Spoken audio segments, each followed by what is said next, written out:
बहुताईने नागविले बहुताईने नागविले हरुणी सर्वस्वही नेले करू जाता याची गोठी जीवी जीवा घाली मिठी पाहिलाची पुरे उरोणी देत्या दुसरे करू जाता याची गोठी जीवे जीवा घाली मिठी निळा म्हणे चेटके ऐसा स्वभाव त्याचा सांडील कैसा करू जाता याची गोठी जीवे जीवा घाली मिठी विठोबा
बहुताईने नागविले हरुणी सर्वस्वही नेले करू जाता याची गोठी जीवे जीवा घाली मिठी. प्रस्तुत प्रसंगी कीर्तन रूपी सेवेकरिता निवडलेला अभंग जगद्गुरु जगतवंदनीय सर्वांच्या अंतःकरणाचा अधिष्ठान असणारे माऊली तुकोबाराय यांचे एकनिष्ठ शिष्य श्री संत निळोबाराय यांचा 4 चरणांचा आणि भगवान पांडुरंग परमात्म्याचा स्वभाव वर्णन करून सांगणार अशा पद्धतीचा हा अभंग आहे. या अभंगामध्ये श्री संत निळोबाराय आपल्याला काय प्रतिपादन करून सांगतात तत्पूर्वी आपण एकदा संतांना नमन करूया. हे श्री संतांचे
श्री संतांच्या माथा चरणावरी साष्टांग हे करी दंडवत विश्रांती पावलो सांभाळा उत्तरी वाढले अंतरी प्रेम सुख बहुता येणे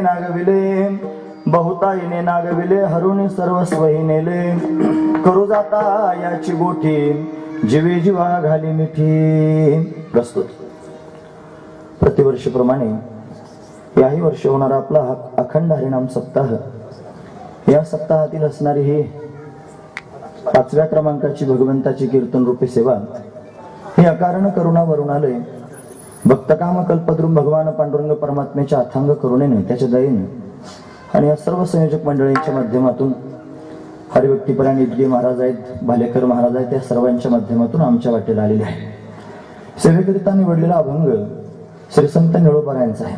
निळोबाराय अभंगाच्या माध्यमातून भगवंताच्या स्वभावाचं वर्णन करून सांगतात. त्यापेक्षा भगवंताच्या स्वभावाविषयी स्वतःचा असणारा अनुभव प्रतिपादन करून सांगतात. काय सांगतात महाराज? महाराज म्हणतात, बघा ना, हा भगवान असा आहे की यांना अनेक लोकांना फसवलंय. हा फसवाय, त्यापेक्षा हा फार भामटा आहे. तुम्हाला कीर्तनाला सुरुवात केल्याबरोबर देवाला भामटा म्हणतोस, आहेच तसा महाराज. यानं आजपर्यंत अनेक लोकांना फसवलेलं आहे आणि फसवलं, फक्त फसवलं इथपर्यंत नाही, त्यानं फसवून सगळंची सगळं त्यांचं हडप करून घेतलेलं आहे. बहुता येणे नागविले हरुणी सर्वस्व हे नेले, किंवा हिरोनी सर्वस्व हे नेले. सगळंच त्यांचं हिरून नेलं महाराज, हरून नेलं. का बरं झालं असेल? का बरं तो असा फसवतो? का बरं हे सगळं हिरावून नेतो? त्याचं कारण, ज्या ज्या लोकांचं त्यानं हिरावून नेलं सगळं आणि त्यांना फसवलं, त्या लोकांनी फक्त एकदा त्याच्याविषयी चर्चा केली. एकदा त्याची चर्चा केली रे केली, कोणी करू द्या, अंतकरणापासून एकदा जर त्याची चर्चा केली तर तो असं करत असतो महाराज. म्हणून त्याचा हा स्वभावच आहे की तो त्याने महाराज जो करू जाता याची गोठी, आणि त्याच्याविषयीची चर्चा केली रे केली की तो जो चर्चा करतो त्याला चिकटतो, आणि चिकटल्यानंतर असा चिकटतो की त्याच्या जीवाच्या ठिकाणी घर करून बसतो. त्याच्यापासून वेगळा राहतच नाही महाराज. जीवे जीवा घाली मिठी, त्याच्या जीवाच्याच ठिकाणी मिठी घालून स्थिर होतो महाराज. आणि मग एवढं सगळं कसं काय त्याला करता येतं, प्रश्नच लोकांच्या मनात पडत असेल. कसं काय फसवतो, सगळं हिरावून कसं काय घेतो, जीवाच्या ठिकाणी कसा घर करून बसतो. महाराज म्हणतात, काही नाही, एकदा त्याची गोष्ट केली रे केली, कोणी करू द्या, की हा त्याच्या समोर उभा राहतो, एकदा येऊन उभा राहतो. आणि एकदा त्या भक्ताच्या समोर उभा राहील आणि भक्ताने त्याला पाहिलं रे पाहिलं, की त्याला आपलंसं करून घेतो. आणि ज्यानं त्याला पाहिलं त्याला दुसरं काही सुचूच देत नाही. त्याचं घर दार, बायको, मुलं, प्रपंच, नाव गाव काहीच आठवणीत राहू देत नाही. मला सगळंच विसरून टाकतो. पाहिलाची पुरे उरवणे दे त्या दुसरे, एकदा पाहिला रे पाहिला की तेवढंच पुरे, दुसरं काही उरूच देत नाही मला. तो एकटाच शिल्लक राहतो, सगळं हिसकून घेतो आणि स्वतः शिल्लक राहतो. हा त्याचा स्वभाव आहे. म्हणून निळोबाराय सामान्य शब्दात त्याच्याविषयी बोलत नाहीत. ते म्हणतात, एवढ्या लोकांना यांना अशा पद्धतीने फसवलंय, त्यांच्या जीवाच्या ठिकाणी घर करून बसलाय, सर्व त्यांचं हडप करून घेतलंय, दुसरं काही सुचू देत नाही. असा असणारा हा जो देव आहे हा चेटका आहे. आणि हा चेटकेपणा अगदी अनादी कालापासून त्याच्या अंगात आहे. तो तेव्हापासून चेटकेपणा करतोय. त्यांना आजपर्यंत फार लोकांना चिटूक लावून अशा पद्धतीने फसवलेला आहे आणि इथून पुढे सुद्धा असं करणारच आहे. हा त्याचा स्वभाव सोडणारच नाही. निळा म्हणे चटके आयसा, स्वभाव त्याचा सांडेल कायसा, त्याचा स्वभाव तो आता सोडणार नाही. म्हणून भविष्यात सुद्धा जेवढे कोणी त्याची चर्चा करतील तो त्यांच्या जीवाच्या ठिकाणी मिठी घालून बसेल आणि त्यांना सुद्धा आपलंसं करून टाकेल, त्यांचं सर्वस्व हिरवून घेईल आणि फक्त तोच त्यांच्या जीवनामध्ये शिल्लक राहील. ही त्याच्या असणाऱ्या स्वभावाची स्थिती आहे आणि ती निळोबारायांच्या अनुभवाला आली म्हणून जगाच्या समोर वर्णन करून सांगतात. असा अभंगाचा सरळ अर्थ पाहण्याचा आपण प्रयत्न केला. विठोबा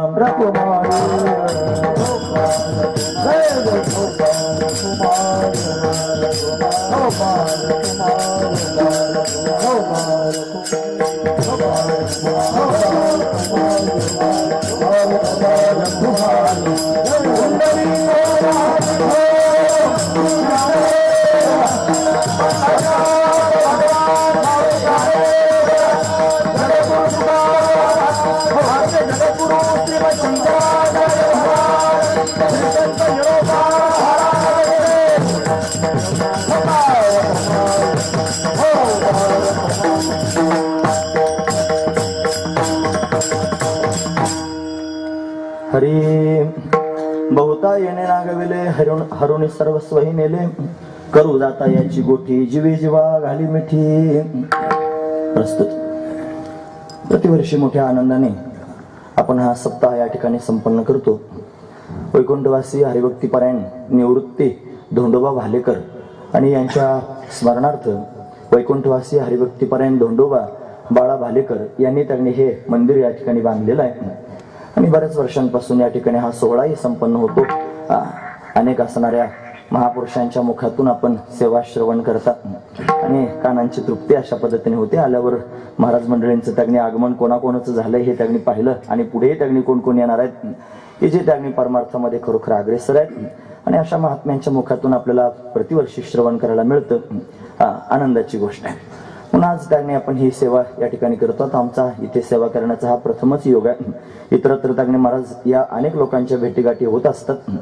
त्यात आज पुन्हा आदरणीय हरिभक्तीपरायण श्री ढोरे महाराज आलेले आहेत, जे भंडारा डोंगरावरून आले असं वाटलं जणू काही भंडारा डोंगरच आला.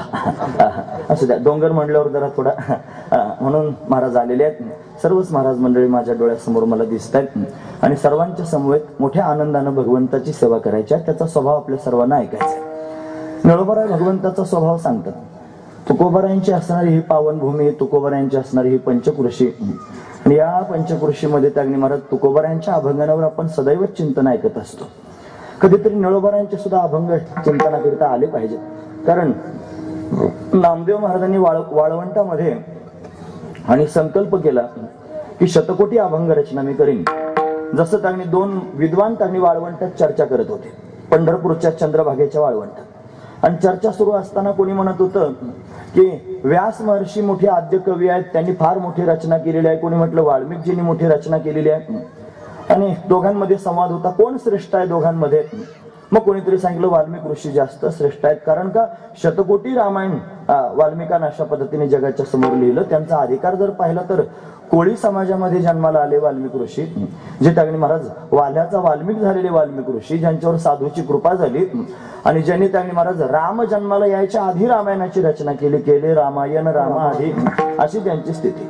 नामदेव महाराजांनी ही चर्चा ऐकली आणि मनामध्ये एकच विचार आला की अरे एवढे मोठे श्रेष्ठ असणारे वाल्मिक ऋषी आहेत, ज्यांना त्यांनी एवढा अधिकार प्राप्त झाला, का प्राप्त झाला असेल? साधूची कृपा झाली म्हणून. महात्म्याचा संघ झाला आणि कोळी त्यांनी असताना सुद्धा कोळीयाची कीर्ती वाढली, गहन कीर्ती त्याची वाढली. अशा पद्धतीनं कोळी असून सुद्धा त्याला शतकोटी रामायण जर करता आलं तर मी त्यांनी का बरं भगवंताचे गुणानुवाद गाऊ शकत नाही? मी शतकोटी अभंग रचना का करू शकत नाही? संकल्प मनामध्ये निर्माण झाला. मग आता काय करायचं म्हणून भगवंताच्या समोर गेले आणि संकल्प करूनच टाकला. नियमच केला की शतकोटी अभंग रचना करीन. भगवान म्हणले अरे नामा वेळ लागलाय का तुला? अरे त्या काळामध्ये त्रेतायुगाच्या आधी त्यांनी वाल्मिकाला आयुष्य किती लांबलचक होतं, त्याला तेवढी रचना करण्याकरिता आयुष्य मुबलक होतं. आता हे कलियुग आहे, तुला आयुष्य फार कमी आहे आणि एवढ्या छोट्याशा आयुष्यामध्ये तुला एवढी त्यांनी अभंग रचना कशी काय करता येईल म्हणे. पण देवा हे पहा, आता मी संकल्प करून बसलाय. पण नामा म्हणे केशवराजा गेला नियम चालवी माझा, माझा नियम आहे तू चालव, असं सांगून टाकलं. आणि मग नाईलाज असतो त्यांनी महाराज भगवंताला सुद्धा अभंग रचना करावी लागली. नामदेव महाराजांच्या परिवारातले सगळेच लोक लिहित होते अभंग. देवानं काही अभंग लिहिले असे त्यांनी महाराज नामदेव महाराजांचे अभंग पाहायला मिळतात. मला वाटतं 86 वर्षाचं वय नामदेव महाराजांना प्राप्त झालं आणि त्यांनी कालांतरानं पांडुरंगाच्या समोर पायरीमध्ये गुप्त होऊन राहायचं ठरवलं. कारण युग प्रभाव आहे, मर्यादा त्यांनी आयुर्मानाची त्यांनी असल्या कारणाने थांबावं लागलं. मग काय झालं, भविष्यामध्ये पुन्हा ती उर्वरित असणारी अभंग रचना शतकोटी पूर्ण झाली नाही. मग ती पूर्ण करायची कोणी? म्हणून ज्यानं संकल्प केला त्यानेच पूर्ण केली पाहिजे. म्हणून या नियमानुसार भगवंतानं नामदेव महाराजांना पुन्हा सांगितलं की आता तुम्हाला जावं लागणार आहे. पण महिपती महाराजांनी जगद्गुरु श्री संत तुकोबारायांचं चरित्र लिहिलंय महाराज. अतिशय सुंदर चरित्र आहे की ज्याचा आता मराठीमध्ये अनुवाद आम्ही श्री गुरु कृपेने त्यांनी आमच्याकडून झालेला आहे आणि त्याचं प्रकाशन काशी क्षेत्रामध्ये होणार आहे. आता अक्षय तृतीयेला त्याचं प्रकाशन करायचं आहे. आणि ते असणारं जे चरित्र आहे त्याच्यात असा स्पष्ट उल्लेख आहे की भगवंतानं वैकुंठामध्ये सगळ्याच आपल्या भक्तांना बोलावलं आणि बोलावून सांगितलं की माझं दिव्य कार्य अशा पद्धतीने करण्याकरिता तुम्हाला कलियुगात जावं लागेल. पण कोणी जायचं, कुठे जायचं म्हणे नामदेवानं संकल्प केलाय अभंग रचना करण्याचा आणि ते अभंग काही पूर्ण झालेले नाहीत, ते पूर्ण करण्याकरिता जावं लागेल. मग कोण जाणार आहे? मग सगळ्याच लोकांनी एक मुखानं सांगितलं नामदेवाला सांगा जायला. नामदेव महाराजांना बोलावलं म्हणे आता जा ते अभंग पूर्ण करण्याकरिता. ते म्हणलं मी जात नाही देवा, आम्हाला ढकलून देतोस पुढे जाण्याकरिता, खुशाला आरामात वैकुंठात राहतोस आणि मग तू आमची गंमत बघतोस. लोक काय आमची आरती थोडीच ओळखतात, आम्ही गेल्यावर आरती ओळखतात. आम्ही जोपर्यंत असतो समाजामध्ये तोपर्यंत लोक आमचं काय काय करतात तुला माहिती आहे का? जरा तुम्ही लक्षात घेता ना मी काय सांगतो? अरे हा समाज असाच आहे, जोपर्यंत संत या समाजाच्या समोर आहेत तोपर्यंत लोकांना संत त्यांनी कळालेच नाही. आणि कळाले पण फार शेवटी, ज्या वेळेला कळाले त्यावेळेला ते थांबले नाहीत. ते त्यांनी महाराज आपलं काम आटोपून निघूनही गेले. महत्वाची गोष्ट आहे. म्हणून ते असतानाही लोकांना त्यांनी महाराज त्यांचं महत्व कळालं. आणि ते शेवटी कळालं काही लोकांना. त्याच्या नंतरच्या काळात सुद्धा संतांविषयी काय काय बोललं जातं, आता तुकोबारायांविषयी काय लोक बोलतात कोणत्या शब्दात, याची पण आपल्याला जाणीव आहे. म्हणून त्यांनी तू गंमत पाहत बसतोस देवा, आपण जाणार नाही.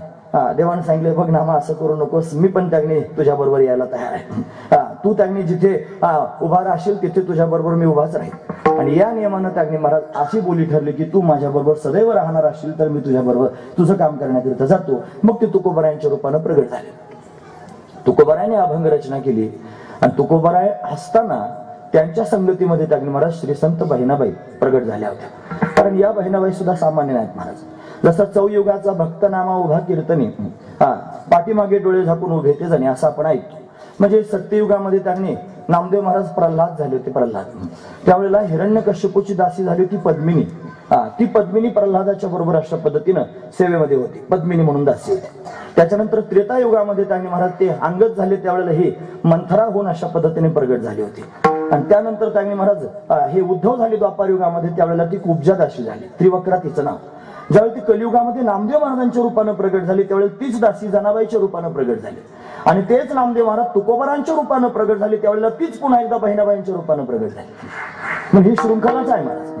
म्हणून त्यांनी महाराज बहिणाबाई सुद्धा तेवढ्याच अधिकाराच्या आहेत, तोलामोलाच्या आहेत. पण बहिणाबाईंनी अभंग रचना केली, फार सुंदर अभंग आहेत महाराज.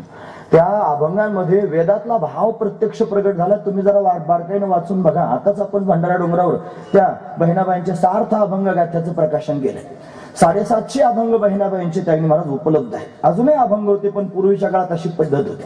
कोणी जर भेटीगाठी घेण्याकरिता आलं, दुरून पाहुणा आला आणि घरामध्ये त्यांना आल्यानंतर काय भेट म्हणून द्यायचं, पण आपल्या घरात त्यांनी असणारे अभंगाचे पानच देऊन टाकायचे, घ्या तुम्हाला भेट म्हणून. मग ते असे करता करता बरेच अभंग तुकोबारायांचे, नामदेव महाराजांचे आदी करून सगळ्या संतांचे प्रसादावरही निघून गेले महाराज बरेच अभंग. नाही एवढी मोठी अभंग रचना होती. पण 750 अभंग बहिणाबाईंचे उपलब्ध झाले. त्याच्यावर त्यांनी अर्थ लिहून त्याचं प्रकाशन झालं. म्हणजे बहिणाबाईंनी सुद्धा तुकोबाराय तगणे असताना तुकोबारायांच्या कार्याला मदत केली महाराज. आणि ते अभंग त्याच्यामध्ये तुकोबारायांच्याच अभंगांमध्ये अशा पद्धतीने मिळवले जातात. असाच त्यांनी तुकोबारायांच्या वैकुंठ गमनानंतर, सदैव वैकुंठ गमनानंतर 23 वर्षांनी निळोबारायांचा जन्म झाला. आणि निळोबारायांनी त्यांनी महाराज तुकोबारायांची भेट होय म्हणून अट्टहास केला. आणि अट्टहास करून त्यांनी देव आलेला सुद्धा परत पाठवला. तुझं लागी येथे बोलाविले कोणी, प्रार्थीला वाचून आला असे का, निळा म्हणे आम्ही नोळखोची देवा, तू कयाचा धावा करीत असो, असं म्हणून त्यांनी देवाला सुद्धा परत पाठवून दिलं. आणि तुकोबाराय प्रत्यक्ष प्रगट झाले. नाम तो देवच तुकोबारायांच्या रूपानं प्रत्यक्ष प्रगट झाला. आणि मग त्यांनी महाराज मस्तकावर हात ठेवला. ते म्हणतात हात ठेविला मस्तकी, प्रसाद देऊनी केले सुखी. आणि पुढचा महत्वाचा मुद्दा आहे, माझी वाढविली मती, गुणवर्णावया स्फूर्ती. निळा म्हणे मी बोलता दिसे परी हे त्याची सत्ता. मी बोलताना दिसतो खरा पण मी बोलत नसून ही त्याची सत्ता आहे. म्हणजे ते तुकोबाराय माझ्या मुखातून बोलून घेत आहेत, हा त्यातला भाव आहे. म्हणजे तुकोबारायांच्या अभंगाची जी रचना आहे त्याच्यामध्ये त्यांनी महाराज उर्वरित अभंग जे आहेत ते निळोबारायांनी पूर्ण केले, हे त्याच्यातून सिद्ध होतं. म्हणजे त्यांनी निळोबाराय हे त्यांनी तुकोबारायांचेच उत्तराधिकारी आहेत. जगद्गुरु तुकोबारायांनी निळोबारायांना स्वतःचा विणा दिला, हे जगप्रसिद्ध आहे महाराज. निळा म्हणे माझा उपदेश केला, संप्रदाय दिला सगळ्या जगाला संप्रदाय दिला, मला उपदेश केला निळोबाराय म्हणतात. आणि अशा पद्धतीने ती परंपरा निळोबारायांच्या हातात दिली. त्या निळोबारायांनी अभंग रचना केली. 1600 अभंग निळोबारायांचे. आणि ते अभंग सुद्धा जगामध्ये प्रसिद्ध व्हावेत, सर्वांना ते माहीत असावेत. आणि त्यापेक्षा तुकोबारायांचाच प्रसाद आहे निळोबारायांचे अभंग म्हणजे सुद्धा. म्हणजे तुकोबारायांचीच ती वाणी. ते म्हणतात मी बोलतच नाही, बोलणारे तुकोबाराय. म्हणजे हा अभंग जरी निळोबारायांच्या नावे लिहिला गेला असला तरी त्याचा गर्भित अर्थ जर पाहण्याचा प्रयत्न केला तर तुकोबारायच निळोबारायांच्या मुखातून बोलतात, हा त्यातला भाव आहे. पुन्हा अभंग जरी निळोबारायांचा त्यांनी असला तरी अंतकरण मात्र तुकोबारायांचा आहे, हे त्यांनी विशेष रूपाने जाणून घेण्यासारखंच आहे. या साधू संतांना भगवंताच्या संगतीचा अनुभव आहे महाराज. परमात्मा त्यांनी भेटत असतो, त्याची संगती होत असते. तो परमात्मा भक्तांना दर्शन देत असतो.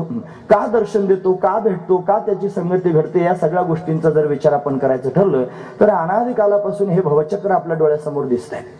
ही भवस्थिती त्यांनी महाराज घालवण्याकरिता आणि एकमेव अद्वितीयम ब्रह्म नेह नानास्ति किंचन ईश्वरो जीवकलया प्रविष्टो भगवानी, या सिद्धांतापर्यंत जीवाला घेऊन जाण्याकरिता आणि भगवान प्रयत्नशील असतो महाराज. जो त्यांनी महाराज जीव आहे हा त्याचा अंश आहे. तो स्वतःच म्हणतो ममैव अंशो जीवलोके जीवभूत सनातन मनषष्ट आणि इंद्रियाने प्रकृतीस्थानी कर्षती. म्हणून त्यांनी महाराज तो परमात्मा या सर्व लोकांकडे स्वतःचा अंश या दृष्टीने पाहत असतो. म्हणून आपण सर्वजण परमात्म्याचे अंश आहोत.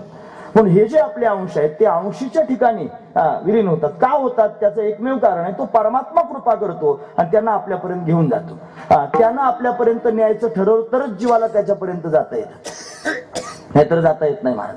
कारण हा त्याचा खेळ आहे. त्यांना अनादिकालापासून खेळण्याकरिताच हे सगळं तयार केलेलं आहे.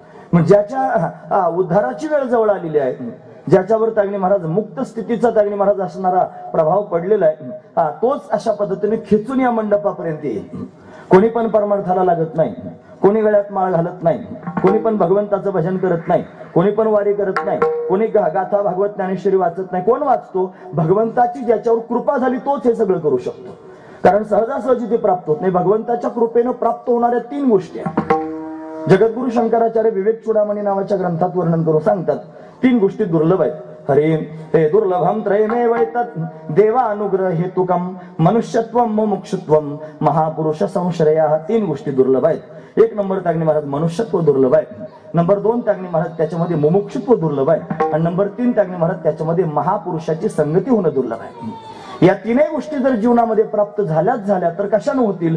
देवानुग्रह हेतुकम, भगवंताच्या अनुग्रहाने त्या प्राप्त होऊ शकतात. भगवंताचा अनुग्रह जर झाला नाही तर या गोष्टी प्राप्त होत नाहीत. म्हणजे त्याने आपल्याला मनुष्य शरीर सर्वांना प्राप्त झालंय, याच्यावर आपण काय ठरवायचं?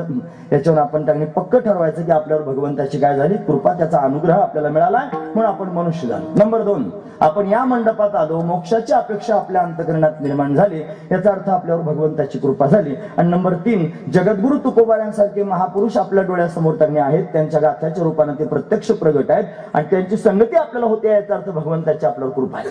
ज्ञानोबा आहे, तुकोबा आहे. त्यांनी महाराज लोक म्हणतात समाधी घेतली, वैकुंठाला गेले, पण मला असं वाटतं आजही ते आपल्यामध्येच आहेत. आणि ते कोणत्या रूपात असतील तर वाङ्मय रूपाने आपल्या सर्वांच्या समोर आहेत. ज्ञानेश्वरी म्हणजे ज्ञानोबरायच आहे, गाथा म्हणजे तुकोबरायच आहे. त्यांना जर शोधायचं असेल तर प्रत्यक्ष गाथा पहा, प्रत्येक प्रश्नाचं उत्तर आहे महाराज त्याच्यामध्ये. काय अंतःकरणात भावना असेल त्यांच्या समोर तुम्ही विचारा, म्हणजे ते आपापच आपल्या प्रश्नाचं उत्तर देतील. म्हणजे त्या रूपात ते आहेत. महापुरुषाची संगती आपल्याला प्राप्त झालेलीच आहे. कशामुळे झाली असेल तर परमात्म्याची कृपा झाली म्हणून, परमात्म्याचा अनुग्रह झाला म्हणून या सगळ्या गोष्टी आपल्या जीवनात आपल्याला प्राप्त झाल्या. म्हणून आपण त्यागी महाराज या सर्व गोष्टींचा संचय करून आणि अंतःकरणापासून त्यागी महाराज भगवंताची कृपा समजून भगवंताच्या दिशेने प्रवास केला पाहिजे. आजपर्यंत त्यागी महाराज मागचा इतिहास जर पाहण्याचा प्रयत्न केला किंवा मागच्या संतांची चरित्र जर पाहण्याचे प्रयत्न आपण त्याने केले तर सगळेचे सगळे संत त्यागी महाराज भगवंतापर्यंत जाऊन पोहोचले आणि सर्वांना व्यापक असणारी स्थिती प्राप्त झाली. कशामुळे प्राप्त झाली असेल? या सर्वांना त्यागी महाराज या परमात्म्याने वेळ लावला आणि वेळ लावून आपलं करून घेतलं. कोणत्याही माध्यमातून परमात्म्यापर्यंत किंवा त्या व्यापक स्वरूपापर्यंत जाता येतं. मानवी जीवनामध्ये उद्देश जर काय असेल तर त्याने महाराज एक अद्वैत असणाऱ्या स्थितीला जाऊन पोहोचणं हा उद्देश किंवा हे ध्येय आहे महाराज. म्हणून त्यांनी आपण सर्वांनी एकाच मार्गाने चाललं पाहिजे. काय केलं पाहिजे? आपण शोधलं पाहिजे. सगळ्यात आधी आपण कोण आहोत हे शोधलं पाहिजे आणि आपण कोण आहोत हे शोधून त्यांनी पुढचं उत्तर त्यांनी मिळेल की मी सच्चिदानंद स्वरूप आहे आणि तेच सच्चिदानंद स्वरूप कणाकणात व्यापक आहे. आणि हे त्यांनी कळण्याकरिता सगळ्यात आधी आपल्या स्वरूपावर आलेलं जे आवरण आहे ते आवरण आपल्याला घालवावं लागेल. ते आवरण त्यांनी जोपर्यंत आपण घालवत नाही तोपर्यंत आपण या व्यापक स्थितीपर्यंत जाऊ शकत नाही. आणि हे आवरण जर घालवायचं असेल तर ते स्वतःच्या सामर्थ्यानं घालवता येत नाही. अनेक साधनं आवरण घालवण्याकरिताच आहेत. ज्ञानाच्या माध्यमातून आवरण घालवता येतं, योगाच्या माध्यमातून आत्मस्थितीवर त्यांनी आरूढ होता येतं. पण या कलियुगामध्ये ज्ञान प्राप्तीकरिता निघालेला मनुष्य तो त्यांनी ज्ञानाच्या अंतिम टोकापर्यंत पोहोचेलच असं सांगता येत नाही. त्याचं कारण सांगतो. एखाद्याला ज्ञान प्राप्त होईल सुद्धा, शब्दज्ञान प्राप्त होईल सुद्धा, पण त्या शब्दज्ञानामधून प्रवास करत असताना त्याच्या अंतःकरणामध्ये जर या कलियुगाच्या सामर्थ्याने अभिमान निर्माण झाला तर तो त्या ज्ञानाच्या पूर्णतेपर्यंत जाऊ शकणार नाही. कारण माझ्यासारख्याला त्यांनी 4-2 ओळी जर पाठ झाल्या, 4-2 वेदांतातल्या प्रक्रिया जर मला कळाल्या आणि त्या प्रक्रिया जर मी लोकांच्या समोर सांगू लागलो आणि सांगून लोकांना त्या आवडू लागल्या आणि लोकांच्या चेहऱ्यावरचे भाव मला दिसू लागले की मग मला सहजच वाटतं की मी आता ज्ञानी झालेलो आहे, मी आता श्रेष्ठ झालेलो आहे, मी आता महाराज झालेलो आहे आणि आता मला काहीच करायचं शिल्लक राहिलं नाही. हा अभिमानच पोटात त्यांनी महाराज बळावतो आणि बळावून त्यांनी महाराज पूर्णतेपर्यंत जाऊ देत नाही. योगाच्या माध्यमातून जर जाण्याचा प्रयत्न करत असेल तर सगळ्यात अवघड वाट आहे ना. अगा योगाची या वाटा जे निघाले गा सुभटा त्या दुःखाचा शेल वाटा भागा आला. जसा दात नसलेल्या माणसाला लोखंडाचे चणे जर खायला दिले तर ते त्याला सहजासहजी खाता यायचे नाहीत. तसंच अग्नी महाराज या कलियुगातल्या लोकांना योग साधना करा म्हटलं तर करता यायचं नाही. कारण कीर्तनाची बघा ना, प्रवचन 1 तासभराचं असतं, कीर्तन 2 तासाचं असतं, कथा जर झाली तर 3 तासाची फार तर फार असते. पण या 2-3 तासामध्ये माणसं 84 आसनं करताना मला दिसतात. आसन सिद्ध केव्हा करतील, त्यांना प्राणायाम कधी शक्य होईल, त्यांना प्रत्याहार केव्हा शक्य होईल, या सगळ्या गोष्टी या कलियुगामध्ये सर्वांना शक्य होण्यासारख्या नाहीत. म्हणजे ज्ञानाच्या माध्यमातून आवरण घालवायला जर निघाला तर त्याच्याने ते सहजासहजी शक्य होत नाही. योगाच्या माध्यमातून जर जाण्याचा प्रयत्न केला तर त्याला ते जमत नाही. त्याच्यामध्ये जर तो कर्मकांड करण्याचा विचार करायला लागला तर कर्मानं सुद्धा ते त्याला जमत नाही. मग साधू संतांनी डोळसपणानं विचार केला की या कलियुगामध्ये तागणी महाराज काय केलं पाहिजे जेणेकरून जीव हा तागणी स्वतःच्या स्वरूपाला जाणून व्यापक स्थितीला प्राप्त होईल आणि परमात्मा स्वरूपामध्ये अखंड एकाकार होऊन जाईल. काय केलं पाहिजे? मग सगळे संत एकांतात बसले. निळोबारा वर्णन करून सांगतात, ते म्हणतात संत एकांती बैसले सर्व सिद्धांत, सगळे सिद्धांत शोधून काढले आणि सर्व सिद्धांतांचा निष्कर्ष काढला की या कलियुगामध्ये भगवंताची भक्तीच प्रमाण आहे. इथे भगवंताचं भजन प्रमाण आहे. या भजनाशिवाय तागणी महाराज दुसरं काहीच साधन परमात्म्यापर्यंत जाऊ शकत नाही. या कलियुगामध्ये भगवंताची भक्ती, भगवंताचं तागणी महाराज नामचिंतन, भगवंताचं तागणी सगुण ध्यानच कारणीभूत आहे भगवंतापर्यंत जाण्याकरिता. म्हणून तर तागणी महाराज या माध्यमातून जीवाला स्वतःचा विसर पडेल, स्वतःच्या स्वरूपाची त्याने अशा पद्धतीने जाणीव होईल, त्याला परमात्म्यात विलीन होता येईल. म्हणून अतिशय सोपं असं वर्म साधू संतांनी जगाच्या समोर तागणी प्रगट केलं आणि ते वर्म म्हणजे भगवंताची भक्ती आहे. आणि या भक्तीच्या माध्यमातून चालायला सुरुवात केली. सगळ्या सूक्ष्म आणि दुस्तर वाटा मोडून काढल्या माऊली. जगत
मोडून या वाटा सूक्ष्म दुस्तर केला राज्यभार चालले ऐसा.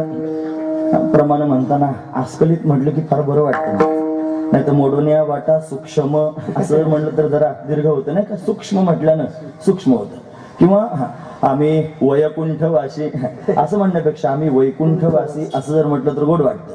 म्हणजे त्याने महाराज सूक्ष्म आणि दुस्तर असणाऱ्या वाटा मोडून टाकल्या. सूक्ष्म वाटा आणि दुस्तर वाटा जर कोणत्या असतील तर त्या त्यांनी कर्माच्या वाटा सूक्ष्म आहेत. सामान्य माणसाला कर्म कळत नाही. योगाच्या वाटा दुस्तर वाटा आहेत. सामान्य माणसाला योगाच्या वाटाने जाता येत नाही, पण मोडून या वाटा सूक्ष्म दुस्तर केला राज्यभार चाली यायचा. सर्व लोकांना मन मोकळेपणानं चालत त्यांनी सहज भगवंतापर्यंत जाता येईल असा राज्यभार त्यांनी तयार केला. म्हणून असा मार्ग महामार्ग तयार केला. कास घालोनी बळकट झालो कळीकाळावरी नीट केली पायवाट भव सिंधूवरून तुकोबराय म्हणतात. असा मार्ग त्यांनी तयार केला भगवंतापर्यंत जाण्याचा मार्ग. काय मार्ग आहे? सहज त्यांनी भगवंताचं भजन करणं, भगवंताचं नामचिंतन करणं, या नामाच्या माध्यमातून भगवंतापर्यंत जाणं. हे नाम असं साधन आहे महाराज, हे सार आहे. का बरं याला सार म्हटलं असेल? त्याचं कारण एवढंच आहे की 4 युगामध्ये 4 प्रकारची साधना सांगितली. हरे हा कृते यध्यायतो विष्णू त्रेतायाम यजतो मखैः द्वापारे परिचर्यायाम सेवा कलोतत हरि कीर्तनात. 4 युगामध्ये 4 साधना सांगितल्या. सत्ययुगामध्ये कृतीय ध्यायतो विष्णू, कृतयुगामध्ये ध्यान ही साधना सांगितली. लक्षपूर्वक ऐका. नंबर 2 त्रेतायुगामध्ये यज्ञ ही साधना सांगितली. द्वापार युगामध्ये सेवा ही साधना सांगितली. आणि कलियुगामध्ये त्यांनी हरिकीर्तन सांगितले.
करावे कीर्तन म्हणण्याचं तात्पर्य फक्त कंबर बांधून फेटा बांधूनच कीर्तन केलं जातं एवढं नाही.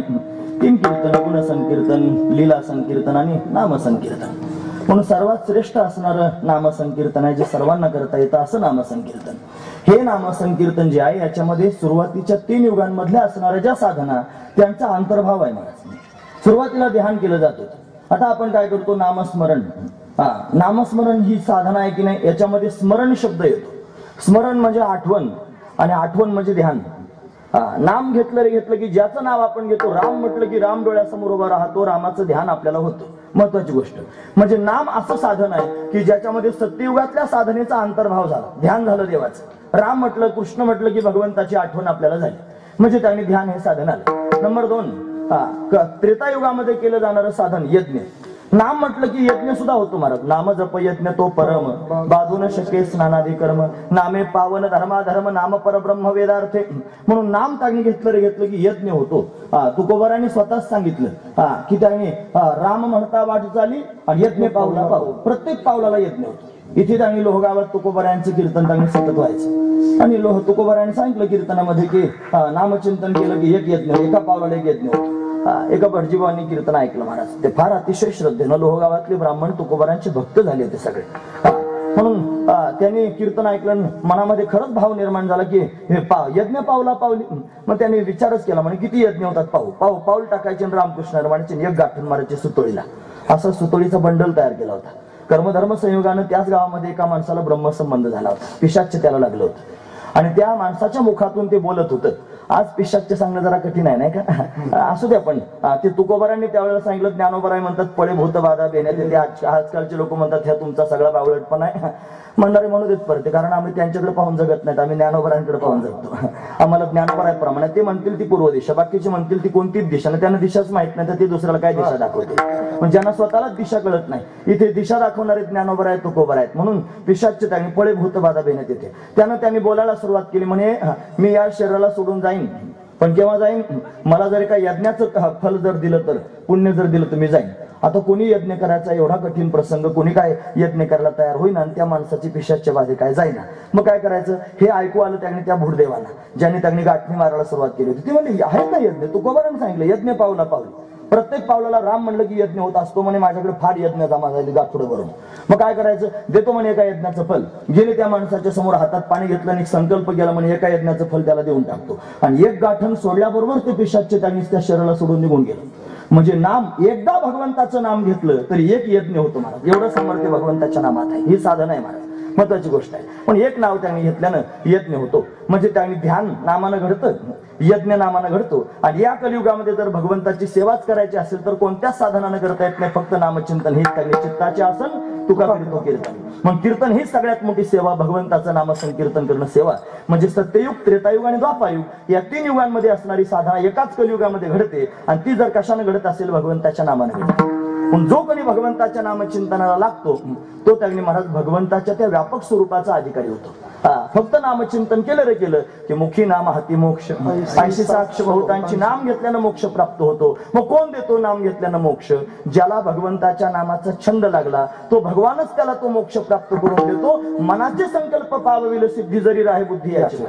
मग तो परमात्मा हे सगळं करतो. मग ज्यांनी ज्यांनी या भगवंताचं त्यांनी महाराज चिंतन करायला सुरुवात केली, ज्यांनी ज्यांनी त्यांनी महाराज भगवंताचं नामचिंतन करायला सुरुवात केली, त्या सर्व लोकांना त्या भगवंतांना आपल्यासारखं करून टाकलं आणि त्यांच्यावरचं आवरणच घालून टाकलं. आणि आवरण घालून त्यांनी महाराज त्यांचं सर्वस्व, त्यांनी जे अस्तित्व तयार केलेलं आहे त्यांनी ते सगळंचे सगळं संपवून टाकलं. हे पहा, आपण सर्वजण परमार्थाला लागलेलो आहोत खरे. तुम्ही ऐकतात ना सर्वजण? महत्वाचा मुद्दा सांगता, जरा लक्षपूर्वक ऐका, मला फार महत्वाचा भाव सांगायचा आहे. आपण सर्वजण परमार्थ करतो तरी सुद्धा आपण स्वतःला काय समजतो हे जरा पडताळून पाहिलं पाहिजे. आपण स्वतःला काय समजतो? एखाद्या माणसानं जर आपल्याला आपला परिचय विचारला तर अंतःकरणापासून जर आपल्याला त्या परिचय सांगायचं ठरलं तर आपण काय परिचय सांगणार आहोत? आपण, मला जर कोणी परिचय विचारला, मी म्हणतो मी बुवा आहे, मी महाराज आहे, मी अमक्याचा मुलगा आहे, मी अमक्या जातीचा आहे, मी अमक्या धर्माचा आहे, मी अमक्या पंथाचा आहे, मी अमक्या वंशामध्ये अमक्या गोत्राचा आहे, अमक्या कुळाचा, हे मी सांगायला सुरुवात करतो. आणि ते पण अंतःकरणापासून सांगतो. हे पहा, हे व्यवहारापुरतं सांगितलं पाहिजे पण अंतःकरणापासून नाही. तुम्ही ऐकतात ना सर्वजण? परत ऐका, लक्षपूर्वक ऐका, महत्वाचा मुद्दा सांगू. 2 तास बडबड करून त्यांनी निघून जाऊन कोणाच्या काहीच पदरात नाही पडलं तर लांबून येण्याचा काय फायदा होणार महाराज? म्हणून मनापासून सांगितलं पाहिजे, मनापासून ऐकलं पाहिजे. ऐका, आपण स्वतःला अमुक समजतो आणि ते अमुक समजून आपण आपलं विश्व तयार केलेलं आहे. आणि ते विश्व एवढं पसरलेलं आहे की आपल्या दृष्टीने ते त्यांनी महाराज अजून पसरावं अशी अपेक्षा असते. माझं घर, मी आलो की मग माझा परिवार आला, मी आलो म्हणजे माझी आई आली, माझे वडील आले, माझी बायको आली, माझी मुलं आली, माझं घर आलं, माझे नातेवाईक आले, माझा सगळा परिवार आला. मी आलो म्हणजे माझं सगळंची सगळं आलं. आणि हे सगळंची सगळंच माझं विश्व झालेलं आहे. आणि त्या विश्वामध्ये मी एवढा चिंब झालेलो आहे की त्या विश्वामुळेच मला परमात्म्यापर्यंत जाता येत नाही. त्या विश्वामुळेच मला परमात्म्यापर्यंत जाता येत नाही. परमात्मा माझ्या जवळ आहे, तो मला जवळ घेण्याच्या विचारात आहे, पण मला त्याच्याबरोबर त्याच्यापर्यंत जाता येत नाही. त्याचं कारण माझी बायको, त्याचं कारण माझी मुलं, त्याचं कारण माझी भावकी, त्याचं कारण माझी संपत्ती, त्याचं कारण माझं घर, त्याचं कारण माझी संपदा, त्याचं कारण माझं नाव, माझं वैभव, माझी प्रतिष्ठा. हे सगळंची सगळं मी धरून आहे, मी जपून आहे. आणि या सगळ्यांबरोबर त्यांनी महाराज या सगळ्या लोकांना बरोबर घेऊन त्यांनी चालणारा जो मी आहे त्या मीला मी जास्त घट्ट धरलेला आहे. मी जोपर्यंत मी आहे आणि जोपर्यंत माझा आहे तोपर्यंत त्यांनी महाराज भगवान नाही.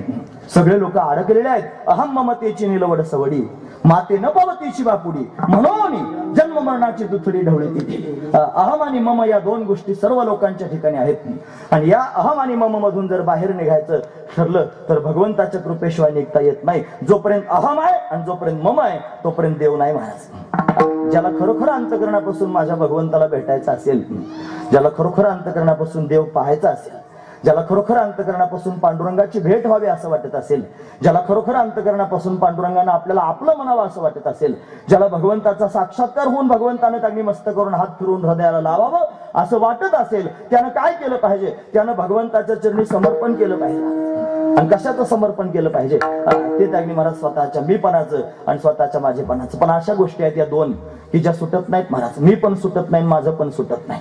मोठ्या मोठ्या लोकांना सुटलं नाही, सामान्य लोकांना सुटत नाही. याच्यात काय नवल आहे महाराज. कंबर बांधून लोकांच्या समोर हे सोडा सांगणाऱ्या लोकांना सुटत नाही. माझं बोलणं कळतं ना सर्वांना. असं बोललं की थोडं वाईट वाटतं महाराज, पण आता मी काय करू त्याला. वस्तुस्थिती अशीच आहे की मी लोकांच्या समोर सांगतोय अरे हे सोडा, नको नको मना गुण तू माया जाळे, हे त्यांनी महाराज लोकांच्या समोर प्रतिपादन करून सांगत असताना मी माया जाळात अडकून लोकांना सांगतोय की माया जाळातून बाजूला होण्याचा प्रयत्न करा. सुटत नाही महाराज हे. मग हे जर सुटायचं असेल तर काय व्हावं लागेल, हे जर सुटायचं असेल तर काय कारण असावं लागेल. म्हणजे हे मी सुटेल आणि माझं सुटेल याला एकमेव कारण आहे भगवंताचं नाम. आणि श्रद्धेनं भावयुक्त अंतकरणानं जर या भगवंताचं आपण नामचिंतन करू लागलो, त्याचं गीत जर गाऊ लागलो, परमात्मा आपल्याला भेटेल आणि तो स्वतःच आपल्याला याच्यातून बाहेर काढून टाकेल. महाराज काढोनी निराळा ठेविलो बाहेर. तुकोबराय म्हणतात माया मोहजाळे होतो सापडाला. माया मोहजाळामध्ये मी सापडलो होतो, पण तेव्हा या विठ्ठले कृपा केली, त्या विठ्ठलानं माझ्यावर कृपा केली आणि काढोनी बाहेर ठेविलो निराळा, मला याच्यातून बाहेर काढून ठेवलं. आणि आता त्यांनी महाराज हे सगळंची सगळं माझ्यापासून हरवलेलं मला दिसतंय, हे सगळं माझ्यापासून संपलेलं मला दिसतंय. माझ्या जीवनामध्ये एकच गोष्ट शिल्लक राहिली, त्याचं नाव आहे परमात्मा. त्या परमात्म्या वाचून आत पाहिलं तरी दुसरं कोणी दिसत नाही आणि बाहेर पाहिलं तरी दुसरं कोणी दिसत नाही. आत हरी बाहेर हरी, हरीने घरी कोण दिले, हरीने कामा घातला चिरा वित्त मला मोकले. काहीच त्यांनी जीवनामध्ये शिल्लक ठेवलं नाही, फक्त हरीच हरी शिल्लक राहिला. हरिमय सर्व झालं महाराज, बाकी काही शिल्लकच राहिलं नाही. त्याचा छंद लागला मनाला, त्यानं वेधून घेतला अशा पद्धतीनं का त्याचं नामचिंतन करायला सुरुवात केली. म्हणून त्यानं त्यांनी महाराज त्याच्याकडे अशा पद्धतीने केली, त्यानं कृपा केली म्हणून मनातून पत्नीचा छंद सुटून गेला. सोपं नाही, बोलायला फार सोपं आहे, बोलायला फार सोपं आहे बायकोचा छंद सोडणं. तुम्ही ऐकतात ना, मी जरा खरं बोलतोय. एवढ्या लोकांमध्ये एवढं राजरोस माईक मध्ये खरं बोलणं सुद्धा कठीण असतंय महाराज. जरा वस्तुस्थिती देऊन विचार करा, खरोखर सुटतंय का आपल्याला हे. बायकोचा छंद सुटतो का, मुलाचा छंद सुटतो का, घराचा सुटतो का, प्रपंचाचा सुटतो का, संपत्तीचा सुटतो का, स्वतःच्या नावाचा सुटतो. अरे केवढं कष्ट करून नाव कमावलंय आणि एवढ्या कष्टानं जर हे नाव घाम गाळून कष्ट करून रात्रीचा दिवस करून जर त्याने हे नाव मी कमवलं, एकाएकी कसं काय घालू. अरे पण हे नाव घालवल्याशिवाय देव भेटणार नाही, वस्तुस्थिती आहे. हे सगळं त्यांनी गबाळ घालवल्याशिवाय परमात्मा भेटत नाही. याला नाथ महाराज लिगाड म्हणतात. जया परमार्थाची चाड सेने सांडावी लिगाड, धरुणी भजनाची चाड आणि तेने मादरे. म्हणून लिगाड याचे अनेक अर्थ करता येतील. लिगाड म्हणजे प्रपंच, लिगाड अजून नाही कळत तर खटलं, अजून नाही कळत तर बिराड. हे सगळे नाव एक अर्थवाचक नाव आहे. म्हणजे माणसाला सुटत नाही काय, त्याचं नाव आहे लिगाड. माणसाला खटलं सुटत नाही, प्रपंच सुटत नाही. आणि जोपर्यंत हा सुटत नाही, तुकोबराया सारख्यांना भगवंताच्या समोर म्हणावं लागलं प्रपंच ओसरो चित्त तुझे पायी मुरो ऐसे करिगा पांडुरंगा शुद्ध रंग वावे रंगा, असं त्यांना म्हणावं लागलं. तर आपल्या सारख्यांनी काय काय म्हणायचं महत्वाची गोष्ट आहे. पण सुटण्यासारखं नाही. कधी सुटेल, केव्हा सुटेल, जेव्हा भगवान कृपा करेल तेव्हा सुटेल. मग काय केलं पाहिजे भगवंतानं आपल्यावर कृपा करावी म्हणून आपण भावयुक्त अंतकरणानं अतिशय श्रद्धेनं भगवंताचं नामचिंतन केलं पाहिजे.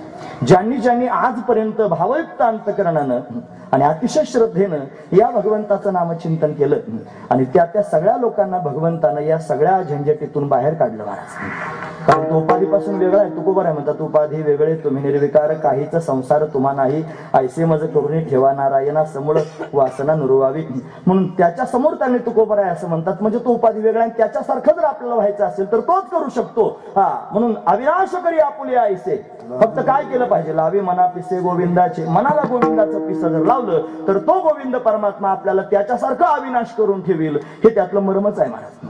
म्हणून ज्यांना ज्यांना त्यांनी महाराज अशा पद्धतीने त्याचं पिसं लागलं, ज्यांनी ज्यांनी भाव अंतकरणात त्याच्या विषयीचा धारण केला, ज्यांनी ज्यांनी 3 युगातली साधना एकाच युगामध्ये नामचिंतनाच्या रूपानं स्वीकारली आणि भावयुक्त अंतकरणानं प्रेमानं त्याचं नामचिंतन केलं, त्या सगळ्या लोकांना या भगवंतानं त्यांनी अशा पद्धतीने आपलंसं करून घेतलं.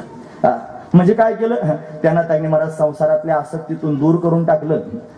त्यांना त्यांनी महाराज या सगळ्या झंझटीतून बाहेर काढून टाकलं. म्हणजेच त्यांनी महाराज संसार करणाऱ्या लोकांच्या दृष्टीनं ते फसले. तुकोबरायांनी संसाराची दानादिन केली.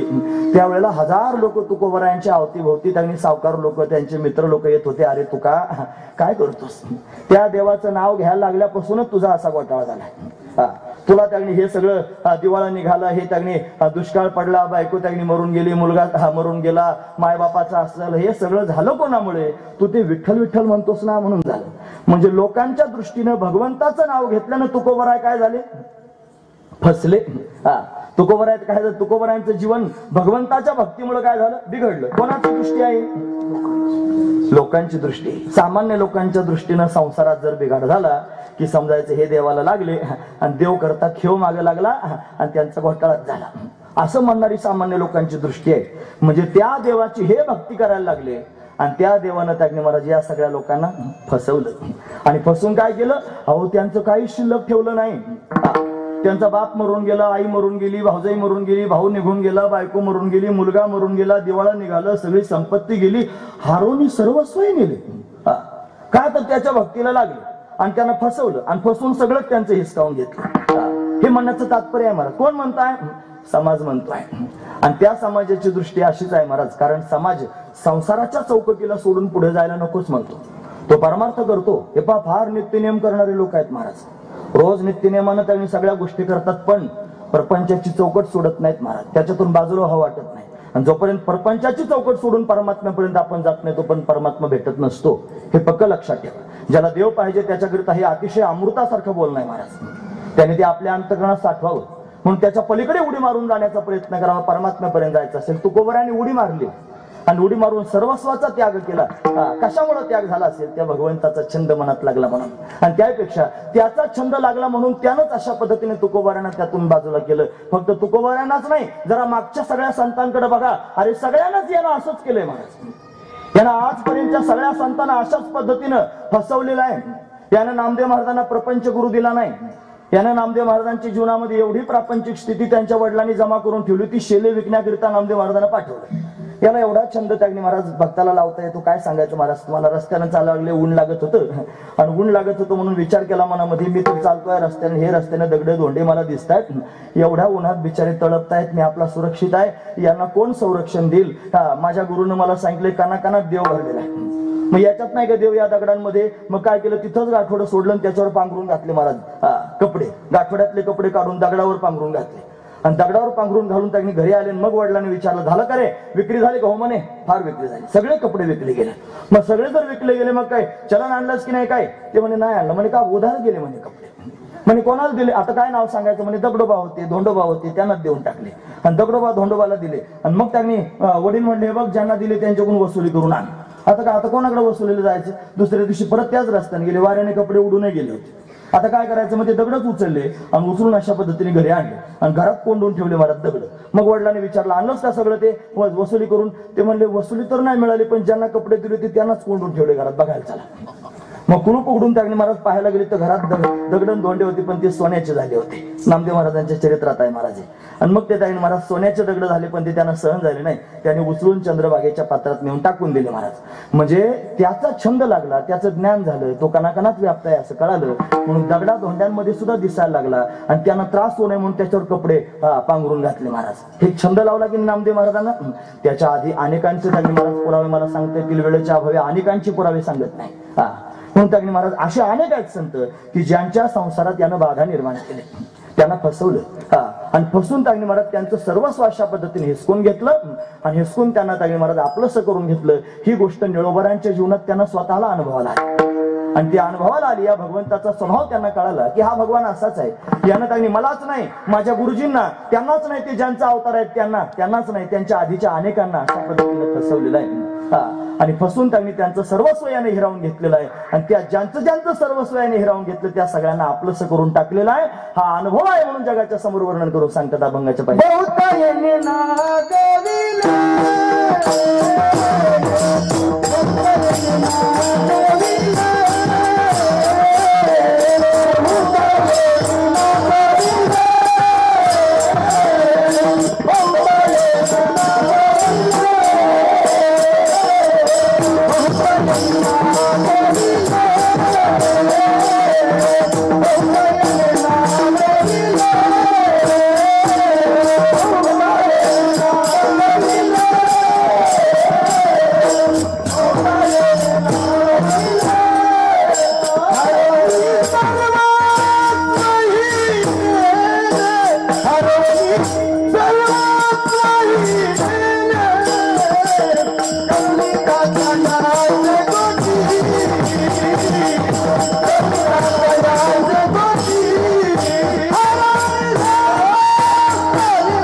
बहुता येणे नागविले हरवून सर्वस्व हे नेले. याचा स्वभाव आहे देवाचा असा की यानं आजपर्यंत त्याने मला स्वतःच्या स्वरूपाचं ज्ञान देऊन अनेकांना नागवलंय, फसवलंय. आणि कोणाच्या दृष्टीनं आधी दृष्टी सांगितली, समाजाची दृष्टी. समाजाच्या दृष्टीनं हे साधू संत फसलेले काय हाताला आलं. जर त्यांनी प्रपंचाचं नीटनेटकं करता आलं नाही, काहीच त्यांनी बरं झालं नाही, आणि म्हणजे याचा अर्थ देवाच्या नादाला लागले आणि फसले. आणि कोणी फसवलं म्हणजे देवानंच फसवलं. फार लोकांना बहुता येणे नागविले. आणि काय केलं, हरवणी सर्वस्व हे नेले. सर्वस्व हरून नेलं म्हणजे काय झालं, आपण फक्त बाह्यांगानं विचार केला. त्याचा बाह्य असणारा प्रपंच त्यांनी हरून नेला. बायका, पोरं, घरदार, नाव, प्रतिष्ठा सगळं गेलं. नंतर त्यांनी महाराज त्याचं सगळं नेलं म्हणजे त्याचं स्वतःचं वैयक्तिक असणारं अस्तित्व, अहंकार तोच खाऊन टाकलं महाराज. शिल्लकच ठेवला. तिथं देवच प्रगट झाला. तो देवच अहंकाराची जागा घेऊन त्यांनी बसला. हे होण्याकरिता काय काय करावं लागलं, त्याला सगळ्यात आधी त्यांनी महाराज त्याच्या ठिकाणी असणारी जी आसक्ती आहे, जे ममत्व आहे, कशाच्या ठिकाणी, देहाच्या ठिकाणी असणारं ममत्व. आधी देह मग बाकीचे सगळे आहेत. आधी देह मग आई बाप आहेत. आधी देह मग त्यांनी बायका मुलं आहेत. हे सगळे या देहाकरताच आहे. आपण देह जर खरा नाही, आधी देह काय खरा आणि देह संबंधी बसायचं. बुजगावने चोरा रक्षणार्थ बसावं. मग काय घालवलं पाहिजे, आधी देहच घालवला पाहिजे. मग त्यानं काय केलं, या देवानं स्थूल देह मी आहे ही भावना घालवली. याच्या आतमध्ये सूक्ष्म देह आहे, तो सूक्ष्म देह मी ही भावना घालवली. त्याच्या आतमध्ये कारण देह आहे, तो कारण देह त्यांनी घालवला. त्याच्या आत महाकारण देह आहे, तो घालून टाकला. त्याच्या आत अतिकारण देह आहे, तो घालून टाकला. त्यांना अन्नमय कोश, प्राणमय कोश, मनोमय कोश, विज्ञानमय कोश, आनंदमय कोश यांना खाऊनच टाकलं महाराज. सर्वस्व त्यांनी संपवून टाकलं.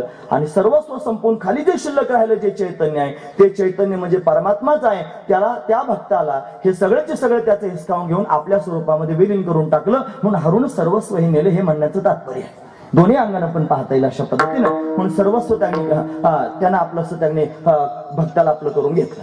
काय हे सगळं झालं असेल, त्याचं कारण एवढंच आहे की या भक्तांच्या जीवनामध्ये त्याचा महिमा कळाला. त्याच्यापर्यंत जाण्याची उर्मी तयार झाली महाराज. सहजासहजी होत नाही. एखाद्या माणसाला सत्संग जीवनात प्राप्त होतो. तुम्ही ऐकतात ना सर्वजण, महत्वाचे मुद्दे मी सांगतोय, लक्षपूर्वक ऐका. माणूस परमार्थ केव्हा करतो, जेव्हा त्याच्या जीवनामध्ये सत्संग प्राप्त होतो तेव्हाच करू शकतो. आम्ही ज्यांच्या पद्धतीने कीर्तन करतो आहोत ते परमपूजनीय, आदरणीय, प्रातस्मरणीय संत चरणरथ श्री छगन महाराज मालुसरे, जे बाळनाथ गडावर त्यांनी राहतात. बाळनाथ गडावरील बाबा प्रसिद्ध आहेत महाराज आमच्या परिसरामध्ये. त्या बाबांच्या, ते इस्लाम धर्मात जन्माला आले होते. मुसलमान धर्मामध्ये शेख आडनाव त्यांचं होतं. त्यांनी धर्मांतर करून त्यांनी मालुसरे त्यांनी करून घेतलं. मोठा यज्ञ प्रक्रिया तिथे घडली. ज्या वेळेला त्यांच्या गावामध्ये मिरी गाव आहे, मिरी त्यांचं गाव, मीराबाई आहेत ना मिरीगर त्यांचंच गाव, ते गुरुबंधूच आहेत, रघुनाथ महाराज उमरेकरांचे ते शिष्य. म्हणून त्यांनी त्या मिरी गावामध्ये बाबांचं कीर्तन, मोठ्या बाबांचं म्हणजे रघुनाथ बाबांचं कीर्तन होतं. आणि कीर्तन म्हणजे काय असतं पाहण्याकरता गेले, ऐकायला नाही, पाहायला गेले. काय जिन्नस असते कीर्तन म्हणजे.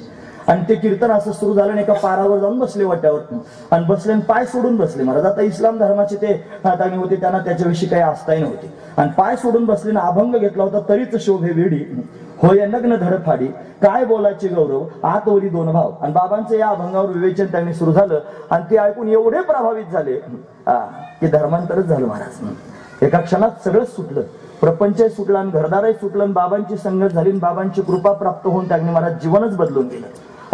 एवढा मोठा भाव पोटात तयार झाला आणि स्वतःच अशा पद्धतीने भगवंताचं कीर्तन करू लागले.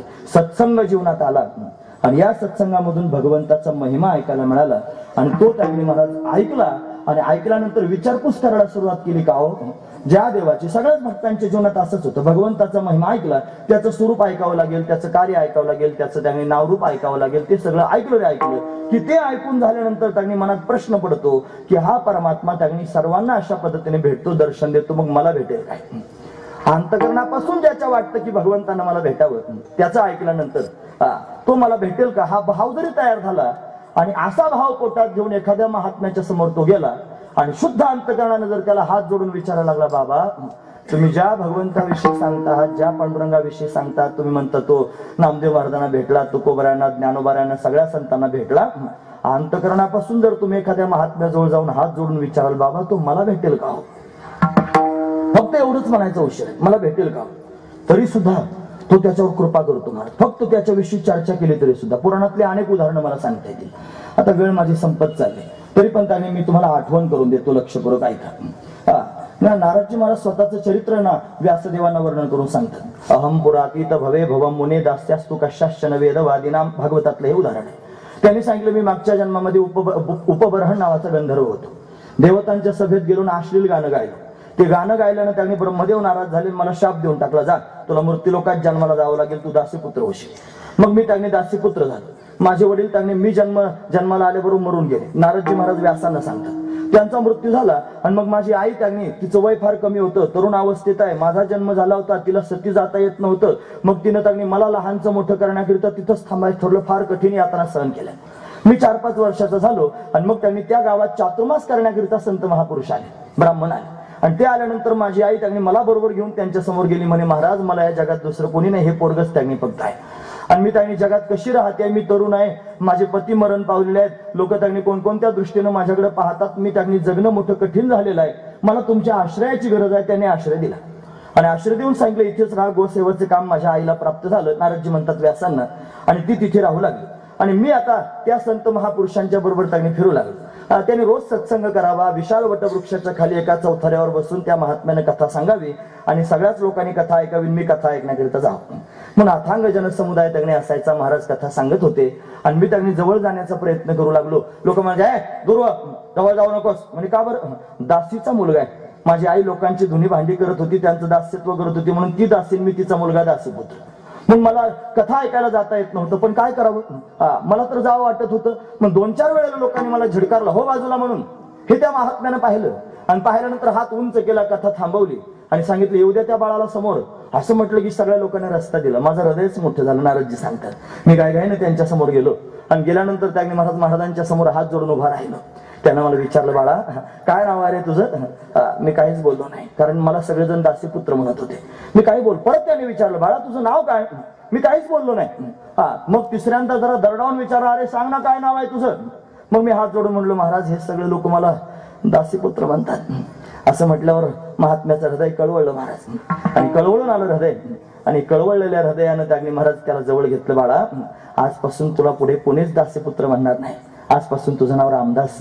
त्याचं नाव रामदास ठेवलं आणि तू माझ्या जवळ बसून कथा ऐकायचीस असं सांगून टाकलं. आणि मग मी महात्म्याच्या जवळ बसून कथा ऐकू लागलो. कथेमध्ये त्यांनी अनेक प्रकारचे भाव ऐकायला मिळाले. त्याच्यामध्ये दशमस्कंद सुरू झाला, भगवान श्रीकृष्ण परमात्म्याचं प्राकट्य झालं.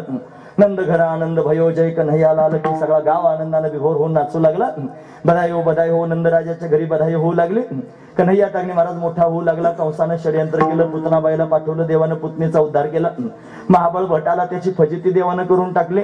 त्याच्यानंतर हा कन्हैया मोठा झाला, रांगू लागला, रांगता रांगता उभा राहू लागला, उभा राहता राहता चालू लागला, चालता चालता पळू लागला, पळता पळता खेळू लागला. काल्याचं कीर्तन नाहीये, पण त्याची लीला सांगायला काय हरकत आहे महाराज, केव्हाही मी सांगू शकतो. तो खेळू लागला. तो खेळत असताना त्याच्यावर त्याची सवंगडी होती महाराज. कोण ऐकतोय? रामदास ऐकतोय. कोण सांगतोय? महात्मा सांगतोय. आणि सांगत असताना ऐकायला लागला. आणि त्या सगळ्या मित्रांची नावं पेंद्या, आवरद्या, वाकुड्या, श्रीराम, सुदाम, मधुमंगल, मनसुख ही सगळीची सगळी मित्रमंडळी कन्हैयाच्या अवतीभोवती आहेत. 5 वर्षाचा कन्हैया आणि बाकीचे सगळे जण त्याचे सवंगडी. आणि सर्वांमध्ये त्यांनी कन्हैया उड्या मारतोय, गोपाळ पण उड्या मारतायत. असं असणार. गोपिकांनी तो भाव वर्णन करून सांगितलं, बरहा पीडम नटवर वपू कर्ण योकिरणीकारम बिभ्रदवास कनक कपिशम वैजयंतींच मालाम रंध्रान वेणुराधर सुधया पुरेन गोपवृंदे वृंदारण्यम स्वपद रमणम प्राविशद गीते कीर्ती. स्वपद रमणम म्हणजे त्यांनी मला स्वतःची जे सवंगडी आहेत त्यांच्याबरोबर कन्हैया उड्या मारतोय. आणि या उड्या मारत असताना, खेळत असताना सगळ्या गोपाळांकडे पाहून प्रसन्न होतोय. आणि भूक लागल्यानंतर सर्वजण एकत्र येऊन जेवण करत आहेत.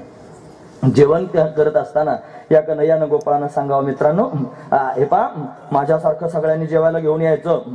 मग मित्र तागणी महाराज घरी गेले आणि आपापल्या घरी जाऊन तागणी महाराज आईला म्हणू लागली, आई कन्हैयानं मागितलंय काहीतरी खायला दे ना. चांगल्या घरची मुलं होती, त्यांनी चांगलं चांगलं आणलं महाराज. कोणी लाडू, गुलाबजाम, बासुंदी, श्रीखंड हे सगळंचे सगळं तागणी महाराज, रबडी हे सगळं आणलं.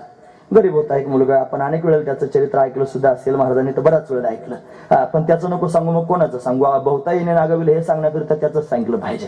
महत्वाचं, त्याचं नाव आहे मधुमंगल. हा शांडिल्य ऋषींचा मुलगा आहे. त्याच्या आईचं नाव आहे पूर्णमासी काकी. हा अग्नी मधुमंगल घरी गेला आणि आईला म्हटलं, आई कन्हैयानं काहीतरी खायला मागितलं, दे ना लवकर काहीतरी खायला. ती म्हणली, बाळा तो राजाचा मुलगा आहे, आपण आपल्याच घरी खायला काय नाही, त्याला कुठून द्यायचं? असं त्यांनी म्हणायला सुरुवात केली. आणि मग त्यांनी महाराज हो नाही करत तो रडायलाच लागला. दे म्हणलं काहीतरी. आई व्याकुळ झाली, आता काय द्यायचं म्हणलं. हे बघ, आपण जरी गरीब असलो तरी लाजायचं काय काम नाही. मग श्रीमंती आली म्हणून माजू नये आणि गरीबी आली म्हणून लाजू नये. आपण जे खातो ते द्यायला काय हरकत आहे. म्हणून त्यांनी महाराज जे आहे तेच द्यायला सुरुवात केली. घरात ताक होते का गाडग्यामध्ये ताक घातलं, मधुमंगलाच्या हातात दिलं, म्हणजे देणे कन्हैयाला.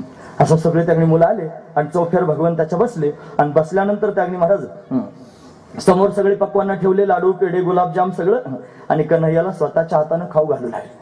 हे खाऊ घालत असताना काय झालं माहितीये, एकानं गुलाबजाम खाऊ घातला देवाच्या तोंडात, देवानं गुलाबजाम खाल्ला, आणि खाल्ल्यानंतर त्याने ज्यानं गुलाबजाम खाऊ घातलं तो पाहायला लागला, जसे तुम्ही माझ्याकडे आता पाहतात की पुढे काय सांगणार आहे असं त्यागणी महाराज तो त्यागणी महाराज पाहू लागला देवाच्या मुखाकडे, आणि पाहून त्यागणी महाराज त्याच्या मनात एकच विचार होता की हा त्यागणी काहीतरी प्रतिक्रिया आता देईल, गुलाबजाम कसा लागला, पण काय प्रतिक्रिया आली नाही महाराज. चेहऱ्यावरचे भाव बदलले नाहीत, काही नाही काही नाही, स्तब्धच होता. त्याने विचारलं, देवा गुलाबजाम आवडला नाही का रे, गोड नव्हता का रे, असं म्हणायला सुरुवात केली महाराज.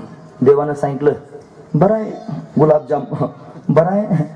दुसऱ्यानं त्यांनी बासुंदी खाऊ घेतली, त्याने तोंडाकडे पाहायला सुरुवात केली. मग त्याने विचारलं, देवा बासुंदी कशी वाटली, तुम्हाला ठीक आहे. हा गुलाबजामला बरं म्हणतोय, बासुंदीला ठीक म्हणतोय, असा विचार मधुमंगलाच्या मनात आला.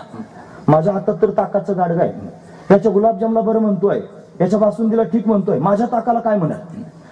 आणि मी जर याच्या समोर ताक दिलं तर हे सगळे लोक मला हसतील ना, सगळे मुलं बाकीचे. मग काय केलं पाहिजे, जाऊ दे म्हणला, हे ताक द्यायलाच नको आता. मग याचा पुरावाच नष्ट करू. ते ताकाचं गाडगं घेतलं ना, असं मागे लपवलं, आणि लपून त्यांनी सगळ्यांची नजर चोरत चोरत चोरत मधुमंगल निघून गेला महाराज. आणि निघून जाऊन त्यांनी एका झाडाच्या मागे उभा राहिला, विचारच करत राहिला, आता मी काय करू, या ताकाचं मी काय करू. देवाच्या समोर देणं सुद्धा योग्य वाटायला तयार नाही. मग काय करायचं म्हणला, संपूर्णच टाकतो आता. तोंडाला लावलं ताकाचं गाडगं, आणि घटघट घटघट ताक प्यायला सुरुवात केली. थोडं शिल्लक राहिलं होतं. कन्हैया त्यांनी सगळ्या गोपाळांकडे पाहत होता, त्याला मधुमंगल दिसला नाही. त्यानं सगळ्या गोपाळांना विचारायला सुरुवात केली, का रे सगळेजण दिसतात, माझा मधुमंगल कुठे आहे. हो म्हणे, देवा इथेच होता, आता कुठे गेला असेल माहित नाही. भगवान शोधायला लागले, सगळेजण हाका मारतायत. हाका मारत मारत शोधत शोधत देव तिथे गेला जिथे हा उभा होता, झाडाच्या मागे उभा होता, आणि तोंडाला ताकाचं गाडगं लावलेलं होतं. तोंडात ताक होतं महाराज, ताकाचा गुळणा होता. आणि देवाला समोर पाहिलं. देवाला समोर पाहिल्याबरोबर त्याने महाराज काय करावं सुचेच ना, शेवटचाच गोड शिल्लक राहिला होता. परत गाडगाट टाकू का पिऊन टाकू, संभ्रमातच होता. तोंडात त्याने ताकाचा गोड धरला, देव समोर उभा राहिला. देवाने त्याच्याकडे पाहिलं आणि पाहून बोलायला सुरुवात केली, मधुमंगला माझ्याकरता आणलं होतंस ताक, आता बोलतायत ना तोंडात ताक आहे. हो देवा, मला नाही देणार, एकटाच पिणार आहेस. असं म्हणल्यानंतर जरा थोडा चमकला, गाडगं दाखवलं, मोकळं झालं. देवा मोकळं झालं म्हणल्यानंतर त्याने महाराज भगवान म्हणले, गाडगं मोकळं हो दे रे, तुझ्या मुखात आहे ना, अजून शिल्लक आहे, जर खरंच देणार असेल तर तुझ्या मुखातलं दे ना मला. असं ज्या वेळेला म्हणायला सुरुवात केली, त्यावेळेला कसं द्यायचं असं विचारायला लागला. कन्हैयाने सांगितलं, मी तुझ्यासमोर आ करून उभा राहतो, तू फक्त त्याने तुझ्या तोंडातली ताकाची गुळणी माझ्या तोंडात टाक, म्हणजे माझं काम झालं. असं म्हणून त्याच्या समोर उभा राहिला, आ करून उभा राहिला. यानं आ केल्याबरोबर त्याने महाराज या मधुमंगलानं सगळ्या गोपाळांच्या समोर आणि स्वतःच्या तोंडातली ताकाची गुळणी कन्हैयाच्या तोंडात मारली, आणि देवानं त्याने महाराज ते ताक प्यायला सुरुवात केली, डोळे बंद करून. घटघट घटघट ताक पितोय. हे ताक पित असताना कन्हैयाचं हृदय भरून येत होतं, नेत्र त्याचे डबडबून आले होते, आणि सगळे गोपाळ पाहत होते. अरे आपल्या गुलाबजामला बरं म्हणत होता, आपल्या बासुंदीला ठीक म्हणत होता, आणि याचं ताक केवढ्या प्रेमानं अशा पद्धतीने पितोय. मधुमंगलाला हृदयाला लावलं आणि प्रेमानं त्याच्यावर बोलायला सुरुवात केली. ऐका, दुसऱ्या दिवशी कन्हैयानं आईकडून 2 शिदोऱ्या आणल्या. तो म्हणला, आई 2 शिदोऱ्या बांधून दे. म्हणजे कशा करता. तो म्हणला, अगं काय होतं माहितीये का, गेल्या गेल्या रानात गेलं की मला भूक लागते, माझी शिदोरी मी खाऊन टाकतो, आणि खाल्ल्यानंतर पुन्हा मला भूक लागते दुपारी, मग लोकांची खावी लागते. तुला वाटतं का तुझ्या पोरानं लोकांचं खावं म्हणून. नाही कन्हैया, मग मलाच 2 शिदोऱ्या बांधून द्यायचा, गेल्या गेल्या एकदा खायला संध्याकाळी दुसरी खाई, असं म्हणा. मग आईनं 2 शिदोऱ्या बांधून दिल्या, आणि 2 शिदोऱ्या बांधून दिल्यानंतर यानं काय केलं माहिती आहे, आपल्या झोळीमध्ये त्यांनी त्या 2 शिदोऱ्या बांधून घेतल्या, सगळ्या गोपाळांना पुढे जाऊ दिलं, आणि या कन्हैयाला त्यांनी मधुमंगलाची चिंता ना, त्याला मागे थांबवलं, त्याच्या गळ्यात हात घातला, आणि त्याच्या गळ्यात हात घालून त्याला म्हणला, बघ मधुमंगला, मला माहिती आहे तुझ्या घरी काही नाही खायला, पक्वान मिळत नाहीत, सगळ्या गोष्टी मिळत नाहीत, माझ्यासारखं तर अजिबात नाही, पण ऐक आता जरा, मी माझ्या घरून 2 शिदोऱ्या आणल्यात, एक माझ्याकरता आणली आणि फसून एक तुझ्याकरता आणली, आईला फसून आणलेली आहे, ही घे आणि गुपचूप तुझ्या पिशवीत टाक, कोणाला काही सांगू नकोस, सगळ्या मुलांच्या समोर गेल्यानंतर ही शिदोरी तुझी म्हणूनच उघड. आणि असं म्हणून त्याच्या गळ्यात हात घालून त्यांनी चालायला सुरुवात केली, आणि सगळ्या गोपाळांच्या समोर भगवंताने हे दिव्य करून दाखवलं. महाराज मोठी गोष्ट आहे, लक्षात घेण्यासारखीच आहे. आणि हे ज्या वेळेला त्यांनी महाराज त्या छोट्याशा रामदासांना ऐकलं ना, ते ऐकत असतानाच विभोर झाला. सगळ्या लोकांनी कथा ऐकली, सगळे लोक भाव विभोर झाले. भगवंताचं चरित्र ऐकून आनंदमय त्यांचं जीवन त्यांनी झालं. सगळे लोक महाराजांना नमस्कार करून आपापल्या स्थानावर गेले, पण या रामदासाला करमेना महाराज. आणि करमत नाही म्हणून त्यांनी महाराज घाईघाईनं त्या महाराजांच्या जवळ गेला आणि हात जोडून विचारायला लागला, बाबा मला एक विचारायचं आहे. म्हणे काय? तुम्ही ज्या कन्हैयाची गोष्ट सांगता आहात, तुम्ही ज्या कन्हैयाची कथा सांगता आहात, तो कन्हैया पेंद्या, वरद्या, वाकुड्या, श्रीराम, सुदाम, मधुमंगल, मनसुखी या सगळ्या लोकांबरोबर खेळला, उड्या मारल्या, बागडला. तो कन्हैया फार गोड आहे नाही का? 4-5 वर्षाचा कन्हैया सगळ्या मित्रांबरोबर खेळतो. मला एक विचारायचंय. म्हणे काय? बाबा मला सांगा ना, तो कन्हैया माझ्याबरोबर बोलेल का? मला असं वाटतं त्या कन्हैयानं माझ्या खांद्यावर कधीतरी हात घालून मला मित्र म्हणावं. तो देव मला आपलंसं करून घेईल का? मला मित्र म्हणेल का? माझ्याबरोबर खेळेल का? असं म्हटल्याबरोबर ते बाबा ज्यांना विचारत होता ना रामदास, त्यांचं हृदय भरून आलं महाराज. त्याच्या मस्तकावर हात ठेवला. म्हणे बाळा, अरे एवढं वय झालं आमचं, आम्ही लोकांच्या समोर कथा कीर्तन सांगतो, पण आमच्या मनात सुद्धा कधीच आलं नाही की देवानं आम्हाला भेटा. तुम्ही ऐकतात ना सर्वजण? कशाकरिता हे वाक्य मी वापरलं? मला वाटतं निदान सांगणाऱ्याच्या तरी मनात यावं की कन्हैयाने यावं, कन्हैयानं भेटावं, कन्हैयानं सांभाळावं, हृदयाला लावावं. जोपर्यंत माणसाच्या अंतकरणात भावना निर्माण होत नाही भगवान भेटण्याची, तोपर्यंत भगवान भेटणार नाही महाराज. पण हे कशाकरिता ऐकायचं? हे कीर्तन तेवढ्या करताच आहे की या माध्यमातून एवढ्या बसलेल्या लोकांच्या मनात जर भावना निर्माण झाली ना, देव भेटू शकतो, मला भेटावा, माझं कीर्तन सफल झालं महाराज. महत्वाची गोष्ट आहे, पण ऐकून घेण्यासारखं, लक्षात ठेवण्यासारखंच आहे. त्याला त्यांनी वाटलं, मग सांगितलं भगवान तुला भेटतील. त्याचा परिणाम काय झाला ऐका. हा छोटासा रामदास आहे ना, त्याची आई मरून गेली साप चावून. देवाची कृपा ज्याच्यावर झाली त्याच्यावर कशाला असं संकट यायला पाहिजे, पण बहुताईने नागविले आणि हरवणे सर्वस्वने. त्याची आई हरून नेली. आधी बाप त्यांनी मरून गेला, मग साधू संत भेटले, ते निघून गेले, काही शिल्लक ठेवलं नाही. मग याला भेटला महाराज. महत्वाची गोष्ट आहे, जेव्हा सगळं हिसकून घेतो तेव्हा तो भेटतो, आणि जेव्हा तो भेटतो तेव्हा कशाचीच गरज राहिलेली नसते. महत्वाची गोष्ट आहे. म्हणून निळोबाऱ्यानं सुद्धा अनुभवच आहे, बहुताईने नागविले आणि हरुणी सर्वस्व नेले, सगळंच हरून नेलं. का बरं हे झालं असेल? फक्त त्याच्याविषयी चर्चा केली, आणि त्याची चर्चा केल्याच्या कारणानं त्यांनी महाराज यानं त्या चर्चा करणाऱ्याला असं आपलं केलं की हा त्याच्या जीवाच्याच ठिकाणी घर करून बसला.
याची गोठे जीवे जीवा घाले मिठे.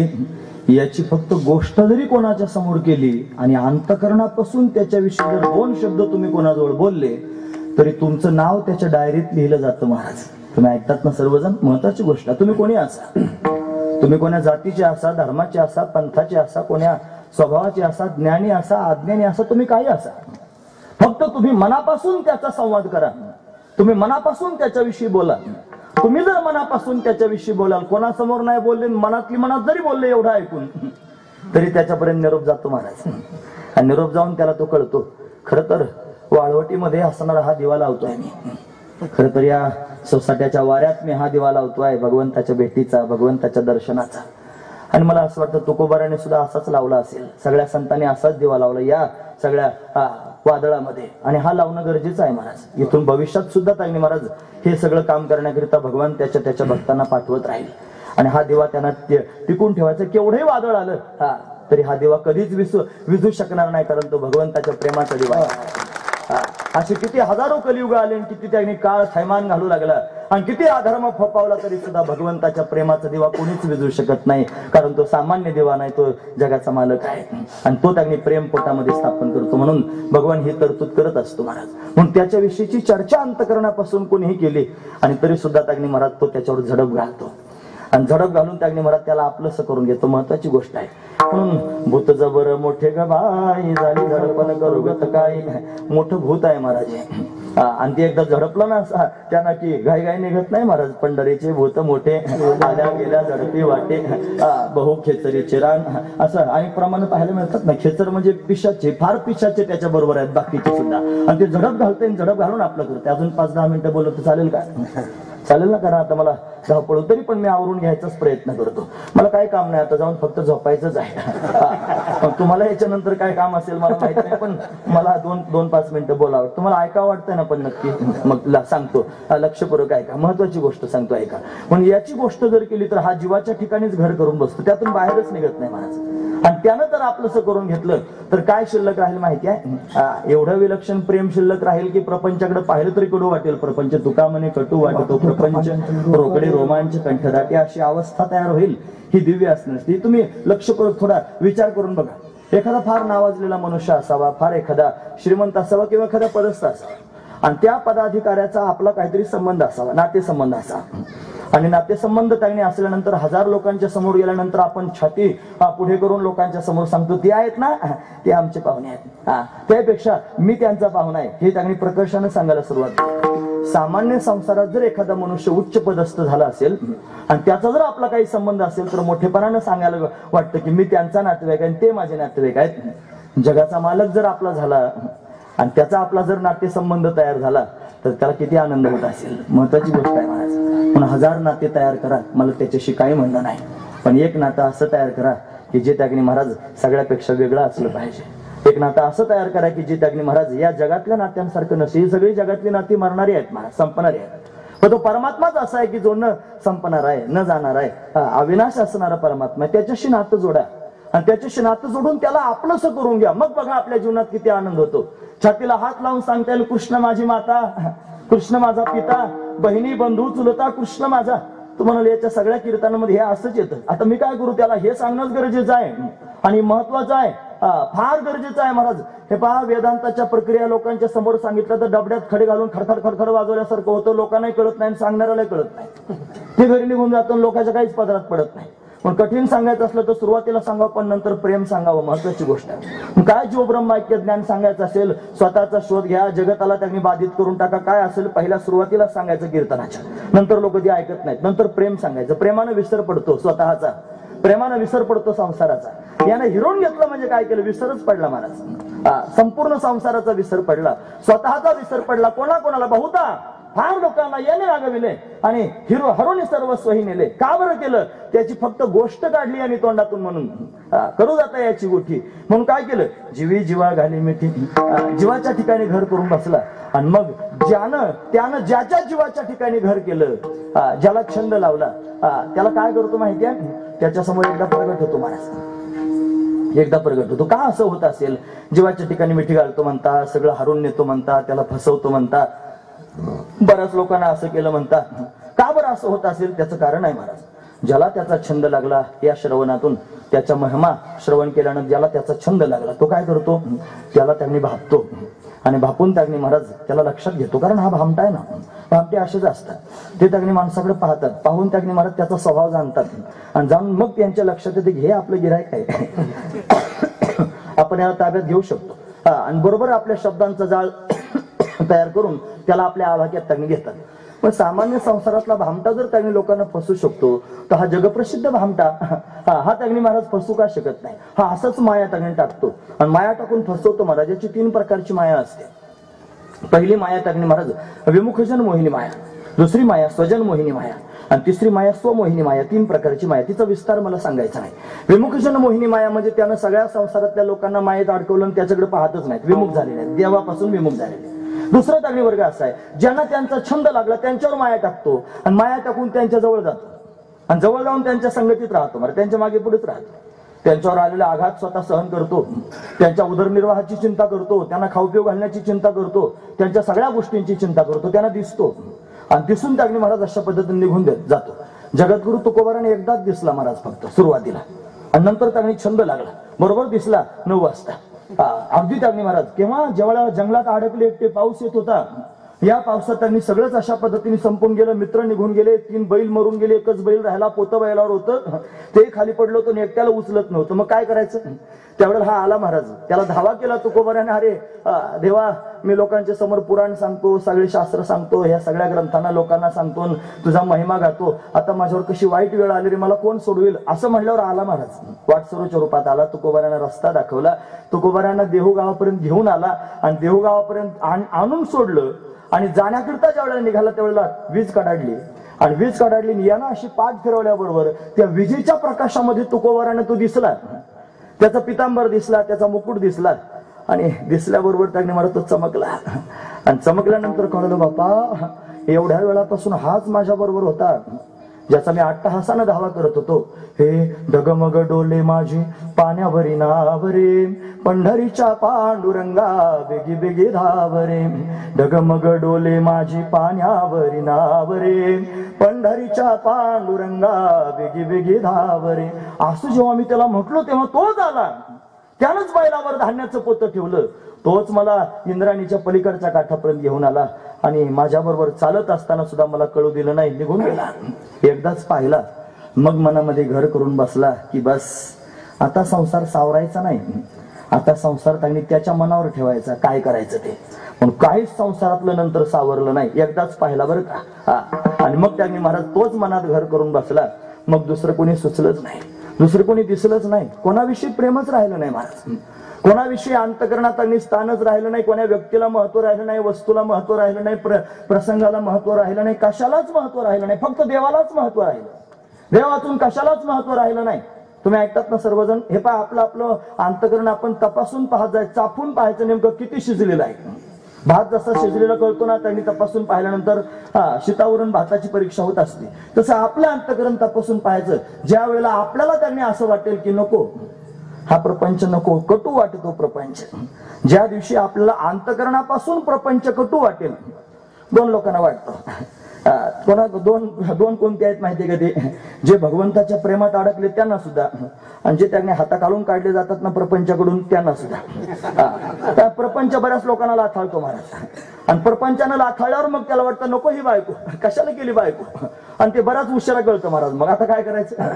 मग हे मुलं त्यांनी मग हा संसारण कशाला एवढं सगळं वाढवलं त्यालाही वाटतं मला, पण त्याचं वैराग्यच आहे, ते प्रतिकूल आहे.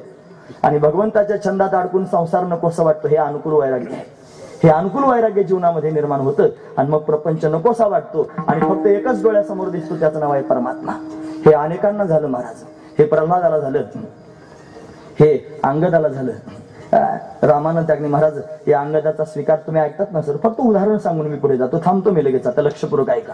वालीला ज्या वेळेला मारलं त्यावेळेला या वालीनं अंगदाचा हातच रामाच्या हातात दिला आणि सांगितलं, रामा आता मी मरणार आहे आणि मी त्याचा बाप आहे, हा माझा एकुलता एक मुलगा आहे, याला माझ्याशिवाय या जगात दुसरं कोणी नाही, म्हणून आता मी मरतोय, आता याला कोण सांभाळेल रामा, माझा प्राण व्याकुळ होतोय, कासावीस होतोय, माझा एकुलता एक मुलगा आहे, मला असं वाटतं मी गेल्यानंतर त्यांनी माझ्या मुलाला तू मुलासारखं सांभाळावंस, तू याचा बाप व्हावास आणि बापासारखं प्रेम द्यावंस. असा हात घेतला अंगदाचा आणि रामाच्या हातात देऊन टाकला.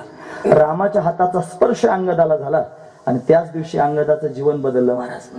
आणि जीवन बदलून रामाचाच झाला अंगद. ज्या वेळेला सगळ्या लोकांना भेटवस्तू देऊन अयोध्येत पुन्हा आले रामप्रभू, ज्या वेळेला आणि सगळ्या भेटवस्तू द्यायला लागले, बोलवण करायला लागले ना, ते अंगदाला बोलवायला लागले. या अंगदानं ती खुर्ची आहे ना अशी घट्ट धरून ठेवली होती. अंगदा म्हणून हाक मारायला सुरुवात केली. त्यावेळेला हा अंगद 10 माकडून रडायला लागला आणि कासावी सोडून रडून त्यांनी रामाला म्हणतो, तर रामा मला का बोलावतात? मला माहिती आहे तुम्ही या लोकांना का बोलावता. मला माहिती आहे यांना भेट वस्तू देऊन त्यांना तुम्ही बोलवण करतात, त्यांना तुम्ही जा म्हणून सांगतात. आणि ज्या अर्थी मला बोलावतात त्या अर्थी मला सुद्धा तुम्ही भेट वस्तू देऊन जा म्हणून सांगणार आहात. तेव्हा मला जायचं नाही हो. मला तुमच्यापासून दूर करू नका. आणि त्यापेक्षा तुमच्याशिवाय या जगात मला दुसरं कोणी राहिलं नाही. हरोनी सर्वस्वही नेले. एकदाच फक्त तुझा हात त्याने माझ्या हाताला लागला आणि माझा हात तुझ्या हातात दिल्याबरोबर माझं जीवनच तुझं झालं. तुला मी पाहिलं डोळे भरून, तू माझं सर्वस्व मला वाटलास. तुला पाहिल्याबरोबर हरोनी सर्वस्वही नेले. माझं सगळंच हरवलं गेलं. काही माझ्याजवळ शिल्लक राहिलं नाही. दुसरं कोणीच मला शिल्लक राहिलं नाही. उरवणीरित्या दुसरे. हा तुझा स्वभावच आहे देवा. अंगदाला असंच केलं महाराज. यानं उद्धवाला असंच केलं. या उद्धवाला त्यांनी महाराज प्रेम प्राप्त करून त्याला दुसरं काही ठेवलंच नाही जगतामध्ये. भगवंताच्या प्रेमात चिंब झाला. त्याहीपेक्षा महत्वाचा मुद्दा सांगतो. सगळ्या यादव कुळाला शाप होता बुडून जाण्याचा, मरण्याचा शाप होता.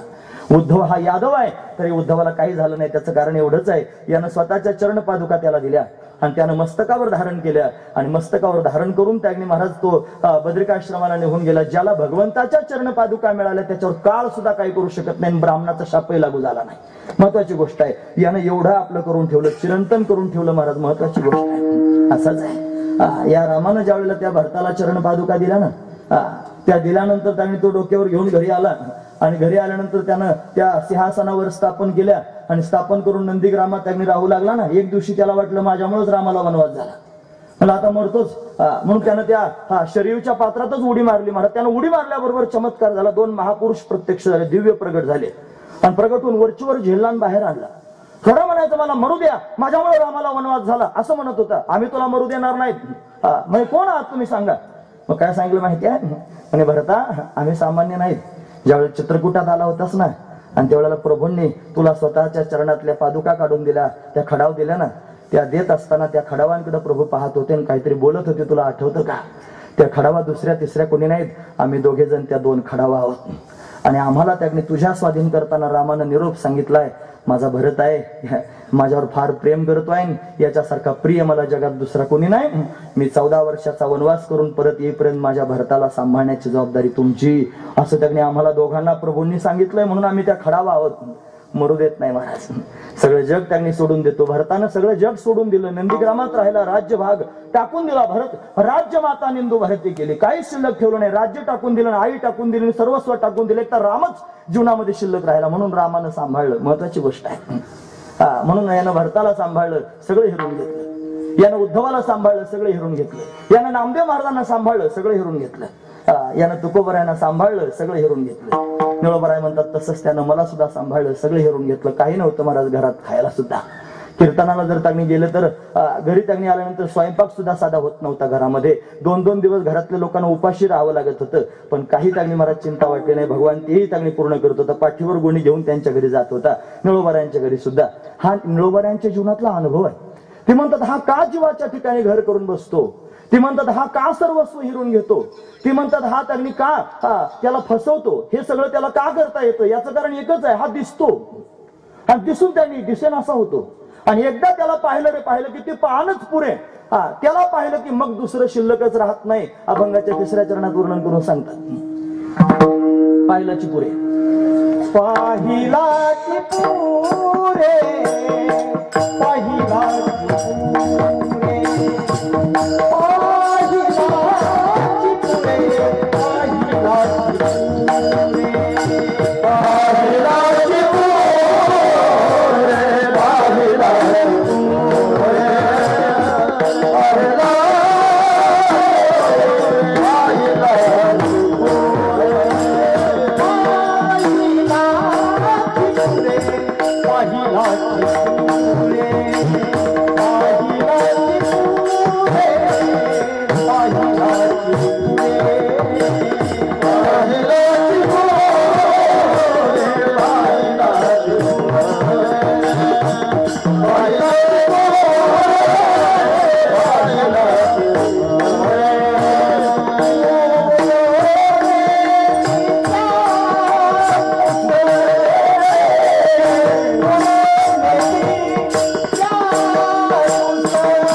पुरे एकदा पाहिला तेवढंच पुरे झालं.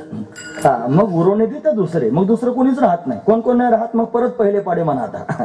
मग त्याला आई राहत नाही, मग त्याला बाप राहत नाही, मग त्याला भाऊ राहत नाही, सगळं गणगोत तोच होतो महाराज. हे सगळ्या लोकांना सोडून देतात. प्रल्हादे जनक, विभीषणे बंधू, राज्यमाता नेंदू भरती केली, हाड आला म्हणून फोड्याला डोळा, बळीने अंधाला शुक्र केला, हे सगळे सोडून दिले महाराज या लोकांनी. आईबाप सोडले, भाऊ बहीण सोडले, हे सगळे सोडले. याच्यात काय गुरु सुद्धा सोडून दिला आडवा आला म्हणून देवाच्या भक्तीत. म्हणजे गुरु सुद्धा खाल्ला, शिल्लकच ठेवला नाही. ओरवणे देत्या दुसरे तो एकटाच चित्तात घर करून बसला, असाच आहे. आणि त्याने एकट्यानं चित्तात घर केलं की मग हे सगळं संपून जातं, स्वतःचं अस्तित्व संपून जातं, मग तोच फक्त शिल्लक राहतो. आणि असं करण्याकरिता तो समर्थ आहे. तो त्याने या कलियुगामध्ये सगुण असणारं रूप धारण करून भक्तांच्या पुढे येतो. त्याचं एकमेव साधन भगवंताचं नाम, ज्याच्यात आपण सुरुवात केली महाराज. तो काय हे सगळं करतो, जो भावयुक्त अंतकरणाने त्याचं नाम घेतो त्याला त्याने हा वेड लावतो, त्याचं सगळं हिरून घेतो, त्याला नागवतो म्हणजे फसवतो, त्याला त्यांनी महाराज त्याची चर्चा केल्याबरोबर त्याच्या जीवाच्या ठिकाणी घर करून बसतो. हे पहा, उद्या तुम्हाला जर कोणी विचारलं कोणता अभंग घेतला होता, हे कळण्याकरिता त्याने गरजेचं आहे. नाही तर बऱ्याच वेळेला असं होतं ना, विचारतात काही लोक काल कोणता अभंग होता, मग बऱ्याच वेळेला डोकं खाजवावं लागतं तरी आठवत नाही.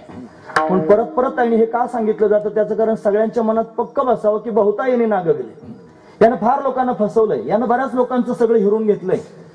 याची गोष्ट काढली तरी हा जीवाच्या ठिकाणी घर करून बसलाय. याला एकदा पाहिलं तेवढंच पुरे, उरवणे त्या दुसरे काही दुसरं शिल्लक राहिलं नाही, दुसरं कोणी दिसतच नाही महाराज, दुसरं कोणी आठवतच नाही. अशी स्थिती निर्माण झाली. असं कोण करू शकतं? असं त्यांनी फक्त एक चटकाच करू शकतो महाराज, जो त्यांनी वेळ लावणार, जो त्यांनी अशा पद्धतीने हिरून घेणार आहे, जो मती त्यांनी फिरवणार आहे. हा कन्हैया अशा पद्धतीने सर्वांची मती फिरवतो आणि फिरून सर्वांना आपलंसं करून घेतो. यांना आजपर्यंत जेवढे नावं प्रल्हादापासून आपण ऐकले त्यांच्या तर जीवनात असं केलं. पण अजूनही तसाच आहे, अजूनही तसाच आहे महाराज. एकदा तुम्ही जाऊन बघा त्याला.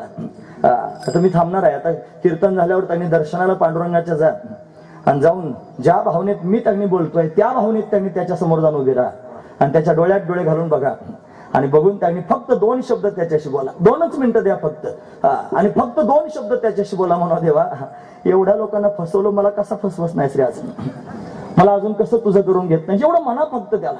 एवढं म्हणलं तरी पुरे.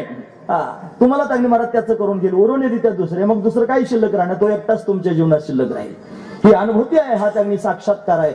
हा सगळ्यांच्या त्यांनी महाराज परिचयातला मुद्दा आहे. साधू संतांकडे पाहिल्यावर छातीला हात लावून फक्त आपल्याला सांगता आलं पाहिजे. केव्हा सांगता येईल, जेव्हा तुम्ही त्याच्याशी असं बोलाल. पण हा त्यांनी असं म्हणल्याशिवाय चेटूक त्याचं चालवित नाही. मग हा तुमच्यावरही चेटूक चालवेल आणि तुम्हाला आपलं करून घेईल. त्याचा स्वभाव त्यांनी सोडला नाही आणि सोडेल तरी कसा, अभंगाचा शेवट.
तुम्हाला वाटत ना असं ऐकत राहावं म्हणून.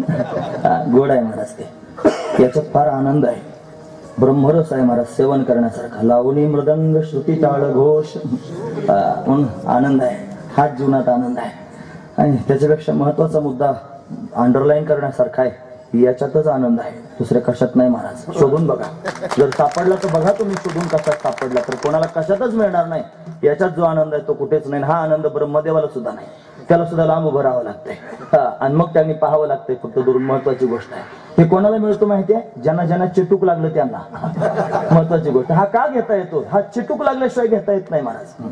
म्हणून ज्यांना ज्यांना चिटूक लागलं त्यांना हा आनंद. कोण आहे चिटूक? हा माझा विटेवर उभा असणारा भगवान आहे ना, तो चिटूक आहे. चिटकाच आहे महाराज. निळामणी चिटकी ऐसा आणि स्वभाव त्याचा सांडेल कैसा. म्हणून अनेकांना हा चिटक्याच्या रूपानं अशा पद्धतीनं याचं वारस सर्वांच्या अंगात भरलं. आणि तो त्यांनी मला सगळ्या जगापासून वेगळं करणार आहे. बोलण्यासारखं बरंच आहे. म्हणून तुम्ही अतिशय सुंदर श्रवण करत आहात. म्हणून 10-15 मिनिटं मला आवडता आले नाहीत स्वतःचे, म्हणून 9:15 आता वाजून गेलेले आहेत. आता मी थांबणार आहे. उद्या सुद्धा अतिशय सुंदर चिंतन तुम्हाला ऐकायचंय. उद्याच्या बाबांना सुद्धा चेटूक लागलेला आहे. तुम्ही बघा, ते आल्यानंतर तुमच्या लक्षात येईल ते त्यांच्या मस्तीत आहेत महाराज, महिमेत आहेत, मस्त आहेत. अशा महात्म्यांचं श्रवण करणं सुद्धा कपाळ असावं लागतं, तेव्हा श्रवण करायला मिळतं. म्हणून संप्रदायात आपल्या एवढे ज्येष्ठ श्रेष्ठ महापुरुष आहेत की ज्यांच्या जीवनामध्ये आज आता सध्या भगवंताची संगती आहे. दुर्मिळ आहेत महाराज ते महात्मे. फक्त ते असं आहे की भगवंताच्या मायेमुळे कळत नाहीत. पण नाहीत असं नाही, आहेत महाराज या भूमंडलावर. ते आहेत म्हणून अजून धर्म टिकून आहे आणि ते शेवटपर्यंत राहणार आहेत. आणि धर्म सुद्धा माझा असाच टिकून राहणार आहे. असू द्या, बोलण्यासारखं बरंच आहे. म्हणून हा कन्हैया त्यांनी महाराज मनात घर करून बसावा, याच्याकरिता त्याचं थोडं चिंतन करण्याचा प्रयत्न केला. यानं अशा पद्धतीने चटकेपणानं कोणाकोणाला आपलं करून घेतलं असेल, जरा यादी त्यांची पाहायची. सांगू का 2-3 मिनिटांमध्ये? हे ज्ञानेश्वर